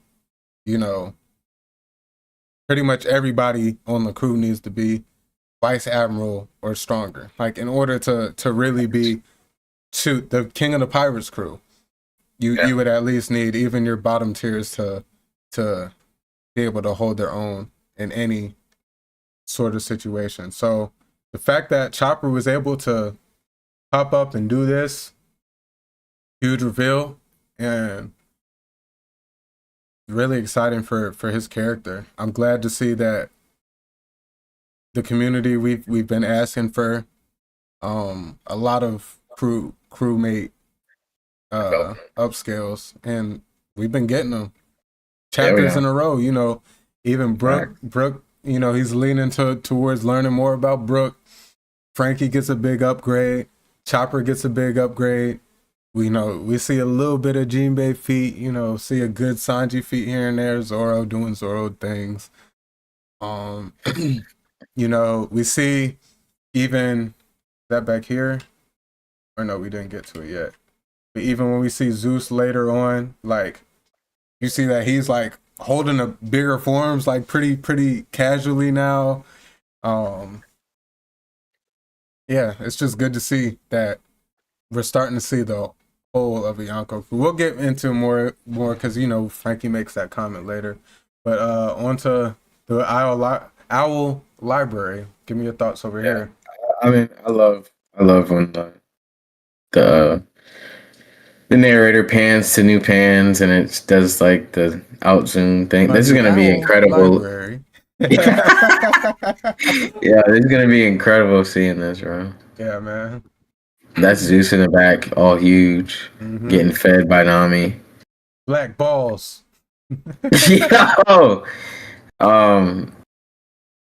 So yeah, and I feel like from the switch from where we left with Chopper and then coming straight here, he says that. I feel like that's gonna be like the comedic relief that we needed right here. We come back. It's gonna be like Killingham. Killingham's we're freaking. Gonna get the black balls. Yo. Killingham's all in pieces, tied up by the Straw Hats now. Yeah. I think it's an upskill for the guys. Can't lugging him around or farm moment for the guys. Yeah, I really like it. They seem to have jumped him and beat him with some ease. Yeah. It's not really saying too much, because we've on almost a week-to-week basis since we've gotten to Elbaph, we've seen the Holy Knights give us pretty underwhelming feats and stuff. But nonetheless, it is a God's night. It's and they were successfully, if they weren't there, they're successfully taking over Elbaph and stuff. So it's a feat nonetheless. And it's definitely good to see that they were able to do it with ease. They're just, like Josh said, aura farming, Jinbei holding his head up by the hair, Frankie tying him up, Sanji sitting on the rest of the body, like, and they plotting on like Sanji thinking about trying to kill him. Yeah, and even Sanji calls the Holy Knights out. Mm-hmm. These are the Holy Knights these are the Knights that protect the Holy Land. Who's Sanji feeling like? Who's Sanji feeling like, man? Bro, he's smoking a pack on top of his body. Bro, dissing Fishman, and bro got you held up like this. Come on now. Shout out to the Straw Hats, man. Yeah. I think we got too strong. Come on, Frankie. Too strong? You got a little Super Vega Cola and that's They how going, you feel it? bro. They going. They feeling themselves. He feeling himself. Even we get a more in depth with Dami and Zeus getting their bonding moment as per usual after a big fight and stuff. I love both of them. Yeah. And then boom, Loki and Luffy appear. And it's always good to see them reconnect. Like one of my favorite ones from the past is like when Zoro randomly meets Luffy in the desert in Wano. Bro, I just seen that like last week, bruh. And it just every time it makes me smile. Like Luffy's initial face, like Zoro? Yeah. And Zoro's like, Luffy! Yeah, I love it. I love it, man. I love when they reconnect after a little bit. And that was so random. Like they were both doing their own thing. Yeah. Just, out of all of Wano, they just stumbled upon each other first. My captain, what are you doing? He was riding with what's her name? Tama, yeah. Mm-hmm. And the dog, cat, tiger thing. Yeah. Yeah, seeing him excited to see the crew. Top left. I believe it's like we've heard this a couple times now. Neptunian just keeps coming up. This race of people. I forget who mentioned it last time, but now Jinbei's talking about it.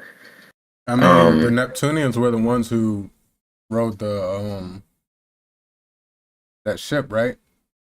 That big ass ship. In Fishman Island. Yeah, I guess, yeah. Yeah, those were the ones who. So they're like. I mean, I'm trying to just picture it. That's size. Like the Sea King. Is that like the Sea Kings? What, the Neptunians? Yeah, what I'm lost. I'm not 100% sure what the I don't know if they've no, I don't think so. I think the Sea Kings are just Sea Kings. I think the Neptunians are something that we haven't seen, but we've just heard. Do you think King Neptune is just straight from SpongeBob? What do you mean? No, King Neptune is that like a King Neptune? It's like the known. Like you know King how of Atlantis. you know how like it's the Roman, like you know how Greek is Poseidon, like Neptune is literally Poseidon in Roman. Okay. So it's like the Roman god of the sea is Neptune. Gotcha. And the Greek god of the sea is Poseidon. So like he's an actual mythological like character. He said, "Is he straight from SpongeBob?" Bro, that's like the only well-known other King Neptune other than like the Little Mermaid, I think. Yeah, you're right. But yeah, it's an actual like Roman. It's the Roman god of the sea. That's funny. And then wait, is that what? Yes, we're at the right part. The Conqueror herself, Nami.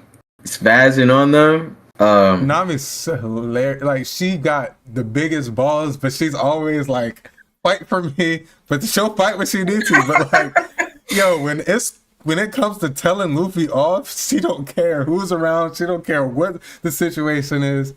Never will. I love it. I love their I mean, relationship. she ain't wrong though. She is not wrong. Cussing They out was causing Loki, havoc. like once she sees Loki's with Luffy, okay, Loki, what the hell are you doing? If you're not an op, what the hell are you doing? But yeah, and then we also get some more comedic relief. I love this. The Luffy, this that might be top one of right my is going favorite. crazy on social media right now. Bro, it's one of the best panels like ever. I got it saved to my phone to use later for a meme. And then the instant flip onto Loki, I think that's hilarious.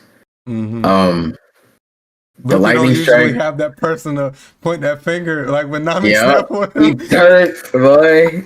He got me in trouble, man.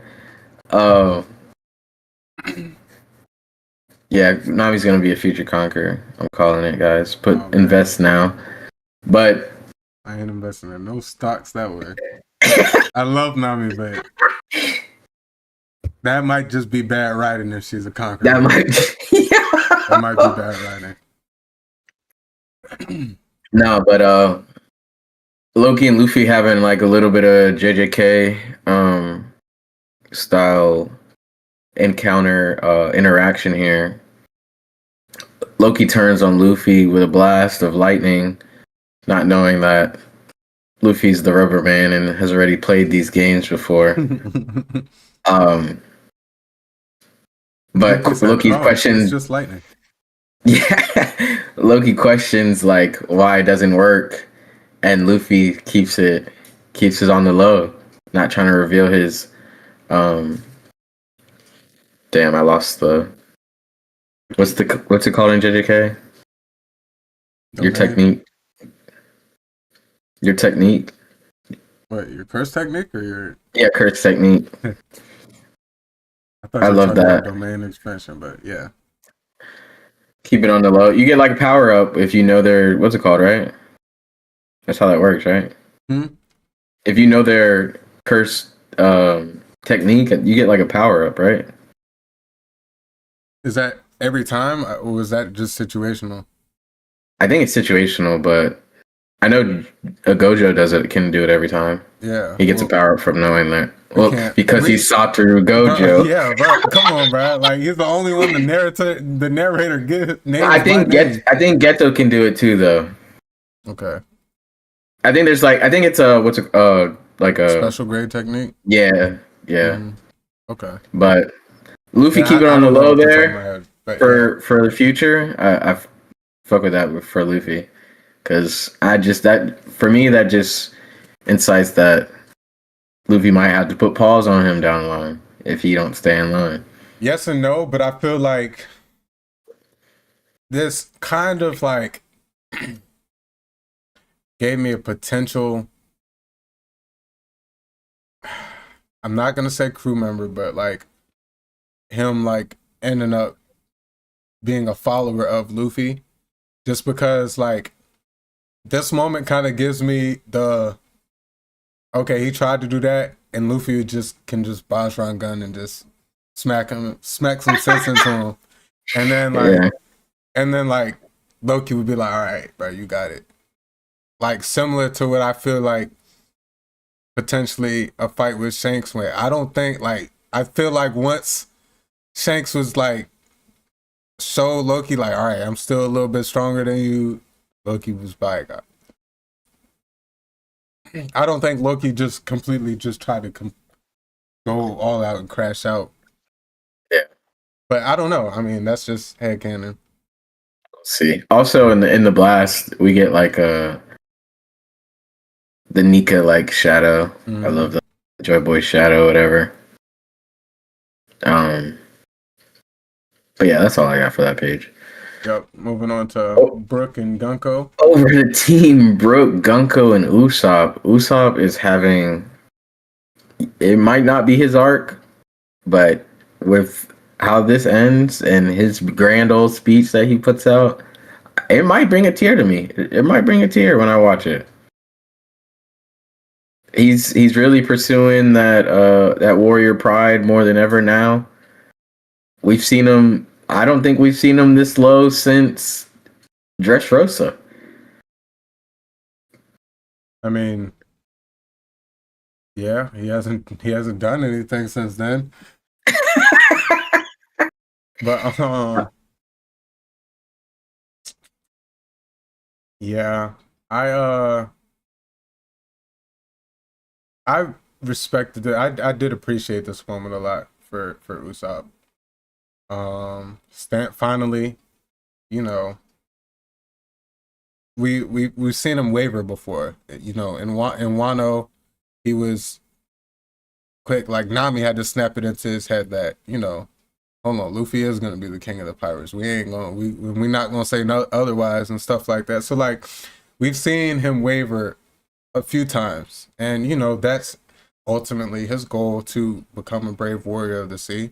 I was listening to someone else. I heard them say like, once he realizes that him just being a straw hat pirate is achieving his dream, like he will be able to be like a more reliable person. Like even here, even though he's not necessarily changing anything, you know, he's making that step to potentially do that. You know, as long as he keeps that mindset. So we can go into the next page because he's still giving his speech here. But like, just overall, just seeing this change in heart of him, especially, you know, inspired by Elbaph and where he's at. It's I won't say it'll make me tear up because I just feel the way I do about Usopp, but I definitely appreciate it. I'm excited to hear it and hear the emotion behind it and stuff. One last point about Usopp, then I'll let you talk about these next 2 pages. Is over the course of Elbaph, Usopp has his dream of what Elbaph was has just been misproven time and time again since he's been to Elbaph. You know, they're not a bunch of warriors that are just clashing with each other and getting joy out of fighting like he was inspired by Dorian and Bragi when he first met them. So him getting to Elbaph and seeing the change version that Harold pictured, where kids are just learning about peace and trying to make peace with everybody, and you know, the warrior spirit, the fighting spirit is kind of looked down upon. It's almost been like a disappointment to Usopp. And now seeing a little bit of that warrior spirit come back, and then seeing how the way these holy knights are going about trying to take over Elbaph, it's like a big changing moment in Usopp, and inspiration moments where he's like, this is where not only Elbaph being, you know, the weak, betrayed, you know, abandon the warrior spirit, like we all can re-embrace that and really take that step forward in becoming a braver warrior of the sea. So like, I do feel like this moment was huge for him. For sure. It's just Usopp. I also just want to piggyback on the fact that Usopp, I'm loving this art style on these past 2 panels of him. Mm-hmm. The Oda drew his ass off, boy. Like the seriousness and the tone, like shows you how serious Usopp is. Yeah, bro. I like it. It's really good, bro. Yeah, that's a good call. Last page, Brook with the sword through his chest is outrageous to me. It's funny because he's a skeleton, so it's like, it's not causing him any pain, but it's like he's still got a sword through his chest. Yeah. And the fact that he's stepping up to try to defend Brook, I also love that. He doesn't, man. He don't even know what he up against right now, boy. He just knows it's a threat, and yeah. But nobody knows. Yeah, no one knows right now. Gabon knows. No, not even. Damn, I wonder if Gabon ever seen her. Oh yeah, she's who knocked him off the underworld. Oh yeah, true. I'm saying back in the day though. Oh, probably not. I wouldn't imagine. Yeah. I think I have one more thing to say about Usopp real quick. But think I forgot, so just keep going. I will say I got tripped up a little bit on the left side of this page. One who rules not sully their hands with such tawdry matters. Mm-hmm. Usopp shoots his skull blast grass. Mm-hmm. He is point blank looking at her.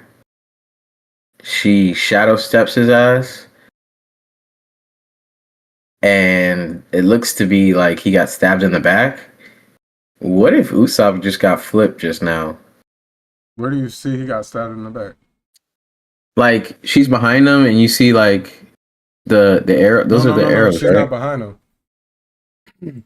This is cut right here. It's his face. It's a zoom in on his face, and it's Gunko. Yeah, behind him now, right? No. It's two different panels.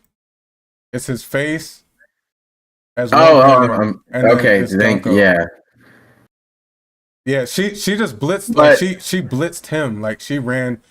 She closed the distance. So yeah. She was like going to take the shot regardless, but she knew it was gonna hurt him more than her because she could regenerate. So she just took the shot point blank to affect. Okay, gotcha. I had the same issue when I first read it on my phone. It looked like she got behind him, but then I realized these were two small different panels here. Gotcha. Like one's a close up of Usopp's face, and then one's her right in his face. Like he's shocked that she closed the distance so fast, pretty much, as he was shooting. Zoom in though. I want to see that. Is that her arrows? No, that's her. No. Her hand. I also seen this. So I think they were saying that Summers pointed out that ever since Gunko's was possessed, they never used the arrows. Okay. Like Summers was like, oh, since the Great One's possessing, she can't send her arrow. Because remember, they were about to walk off the thing, and he was like, Gunko, use your arrows. And he was like, oh, yeah, you can't because the Great One. So I don't think Gunko's abilities are hers right now. Gotcha. Yeah. Got you. Yeah, I was like, did Usopp just get reversed? And she told him to fire or something? Because the speech bubble comes from her side. So I was like, yeah, I got lost there. I think that's also like, I think that's Usopp's hand, like for his thing, and that's her, like he's aiming right at her, and he's just saying fire. That's my interpretation of it, at least. Boom. She's almost nearly unaffected. She has a couple holes in her body, but nothing crazy. Unfazed. That panel of Brook and Usopp laying out though, that is kind of tough. You already know where this goes. You see something like this. Yep. Like what else would you expect, boy? Oda was drawing his ass off, man. Bro. Yo, this chopped up panel of Luffy, like his face, like realizing, like seeing the boom and stuff and realizing what's going on. Man, it's a tone switch for Gear 5 too. This is the freaking Ragnar is huge, bro. Yeah, that's a big ass squirrel on his head. Yo, Ragnar's about the same size as Gunko. Definitely, probably bigger. I love this, man. Yeah, this whole last like double spread, everything about it. Luffy's change of emotion. It's I do like, Luffy's being Luffy. He didn't even look at Gunko. He went straight to and he's seen Usopp and Brook on the ground, and then he turns his attention to Gunko. You already know where this is about to go, bro. This is kind of weird. I was looking at this like, the depth percept, like how this is, because right here he's standing over both of them at the bottom, but like here they look so spread out, and he's landing next to Usopp here, and it looks like Brooks all the way over here, but Brooks right there. Yeah, but yeah, they got her surrounded. Huh? She's surrounded. Yeah. And calm as ever, calm as can be. I wonder if this was, which I'm sure it would be. I would hope it still would be. But even if that was Emu, like physical body right in front of them, if they would still be as calm in that situation. Like I said, I do hope that they would be, because I want that from that character. I expect that from their character now, just how they act. But and one small thing I noticed while I was typing this summary out, Loki and Luffy both start with the L, and Nika and Needhogger both start with the N. I just was like, sure, little. I don't know, maybe They're a little meant to be parallel or allies. something.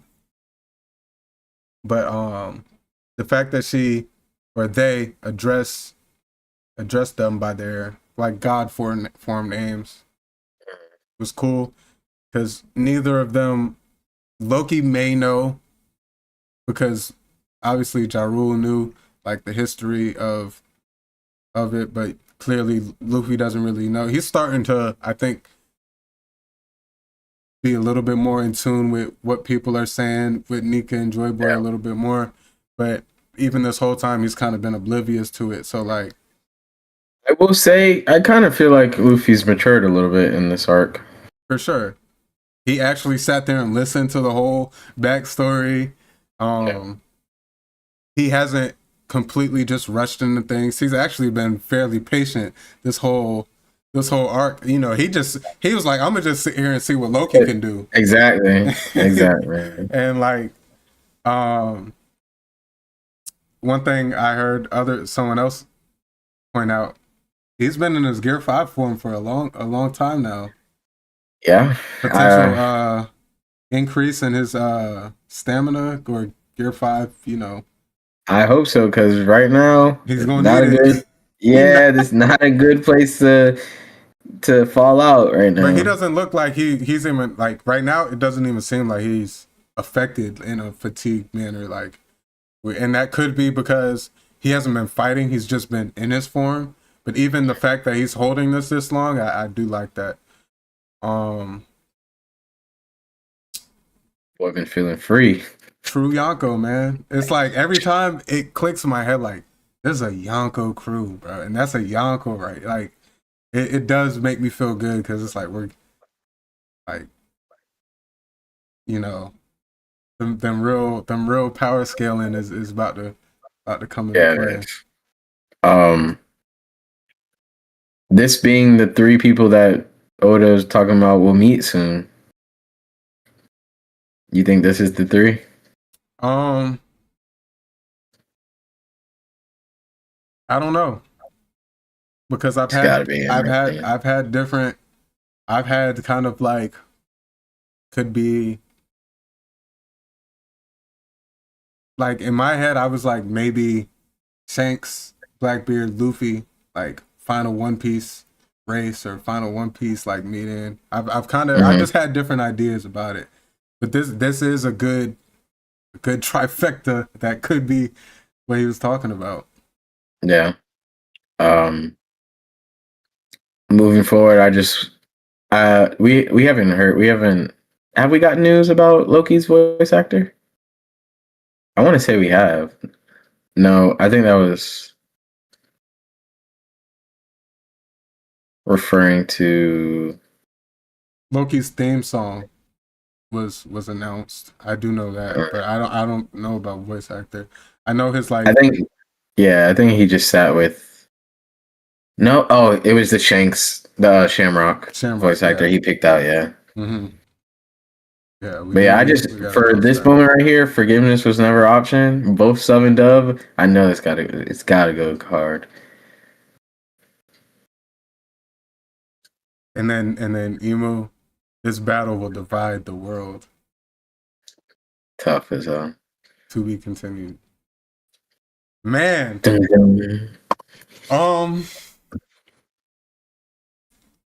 It's crazy enough. I initially wanted to give this an Admiral level episode, just because towards the beginning I did feel like it was a little bit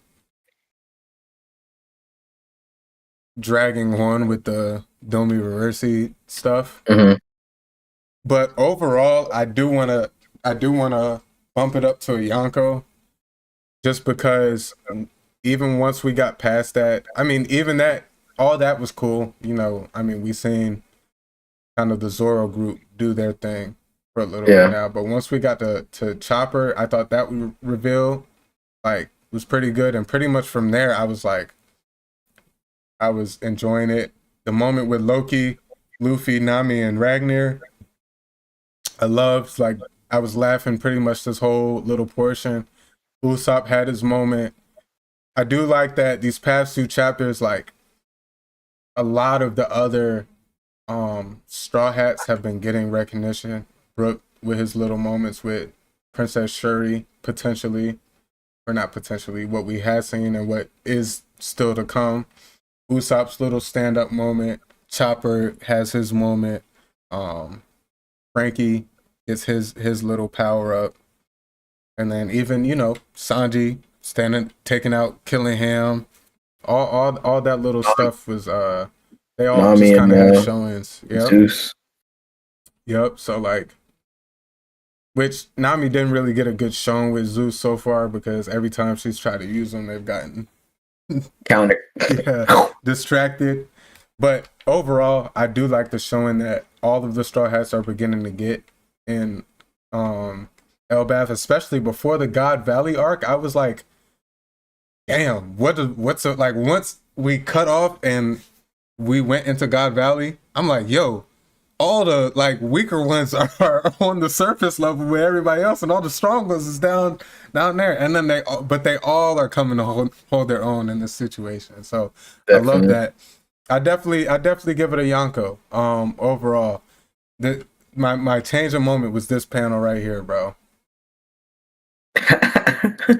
That was everything to me, bro. That shit was hilarious. Yeah. I just died laughing. Like, I just turned the page and that was the first thing I had seen. It was just funny, man. I love the instant switch up there. That's so One Piece. He just so One Piece. And then just like the stakes leading into next episode, and then finishing the chapter and seeing like next chapter in 7 days. Oh my god, that was like, it was beautiful. It was beautiful. I definitely rank that a Yonko. Give me your overall thoughts. Overall thoughts, I'm gonna give it a Yonko as well. I was sold. I had fun reading this, especially coming from the last chapters, which I felt were a little slower paced. It was just the beginning of the action really starting to heat up and everything, so right. I'll give it to that. But as you said, the stakes are here. I love that Usopp part. That seeing the anime is probably, you know, might be able to take me there. Take me through there. For real. The Chopper part, I'm just interested. I just, you know how I am. I just want more, bro. We gotta have a conversation or a reveal down the line. You know Oda's not gonna show us. He's not gonna bring that up for a while, bro. Something. I need something soon, man. I need some more. Maybe some more feats. I'll be okay with. I did want to mention a couple pages back with Killingham and the guys and the Straw Hats, whatever. Yeah. He was threatening back. Like, I just don't want to downplay it yet. They could be fodder, but I don't want to downplay it back yet. In terms of what? Elaborate a little bit, though. Like their abilities, maybe. Because, like, You remember how Shanks said, with the first mark is like, it's like distance based of power. Like when you're, so maybe they're not as powered up right now, and they might get like a buff. Well, soon. Here's my small little counter to that. Mm-hmm. Regardless of that, could be true, but that would still only go hand in hand with their regenerative capabilities. Their individual devil fruits and stuff, I still feel like is an individual feat. Like, so if they do have a little bit of a power boost, whatever that may be, it still would have to be somewhat connected to Emu and the curse mark, which it could, like, we don't know if there's any other abilities that may come with it, but right now all we know is the regeneration. And I feel like that would be the only thing, since that's all we have for their boost with being the covenant with Emu, and then obviously being able to be connected with him and stuff. But like that being the main perk of the curse or the mark or whatever, that would be like the only thing that would really be affected by that. So I just don't know if, because I think their own devil fruits, like, they should be, you know, they're as strong as their devil fruits are as strong as like the individual brings out of them. For sure. So that's my only thing. I feel like that threat was more so of like a Emo will do this type thing. If you mess with a God's Knight, like the God will do this, or, you know, that's how I kind of portrayed it. I did, you know, notice the threats and stuff, but I feel like he was making threats like, oh yeah, don't let me call my daddy up here or something like that. You know, as a kid, like, I can't beat your ass, my daddy can. Like that's kind of just how I looked at it. So, but maybe, you know, there is always that potential that, because like I've been rewatching Bleach Thousand Year Blood War, and I'm not gonna spoil anything, but one of the main, or even some of the Soul Reapers, but one of the main antagonists, or the main group of antagonists, have certain abilities that they can unlock based on their specific traits of their type of character or whatever, and it's boosted based on certain scenarios and stuff. So I feel like that could play a role in Emu's power over all of the God's Knights and all of the people who have the covenant marks. So just potential in it. But yeah, I can't wait. Overall Yonko episode. Any final thoughts on the chapter and the whole episode The art was amazing. Like, I really commend Oda for this. This was a very artistic, fully well drawn arc chapter. Yeah. So that's really all I got. Yeah, man. Well, that will wrap up our episode 22 of the Poneglyph Podcast. That was a great chapter. Great anime world news conversation, and great time here with y'all yet again for another week.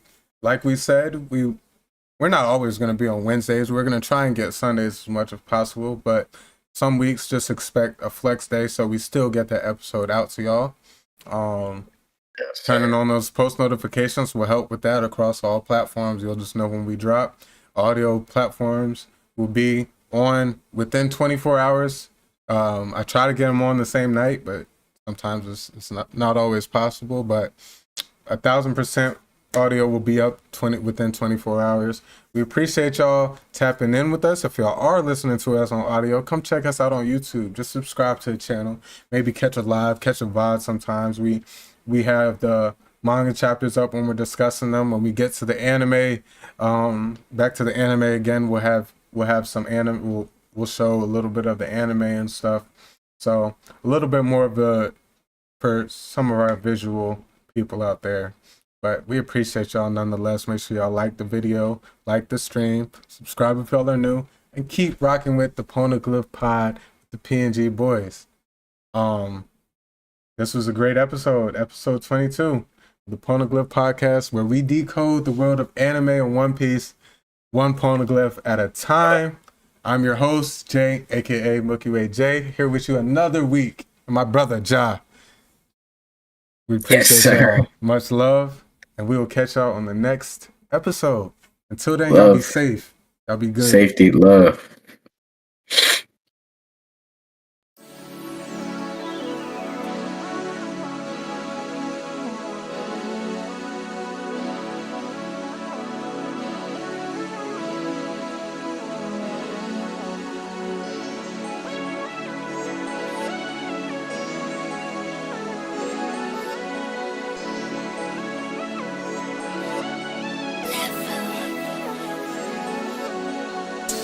If you're not feeling it, be honest. I'm dashing in the coupe, I'm going sonic speed. I gave you my all, tell me what else you need. I'm not ready for your love, but feel you rushing me. And my cup is running low, need you to fill it, please. I remember all those times it was a simple thing.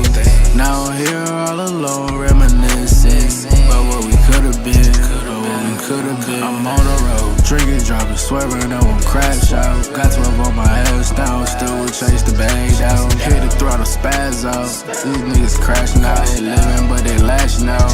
Ain't chasing paper now. Whoa, I can't crash out. I remember I was broke, I'm getting cash now. These lame ass niggas talking shit don't make me lash out.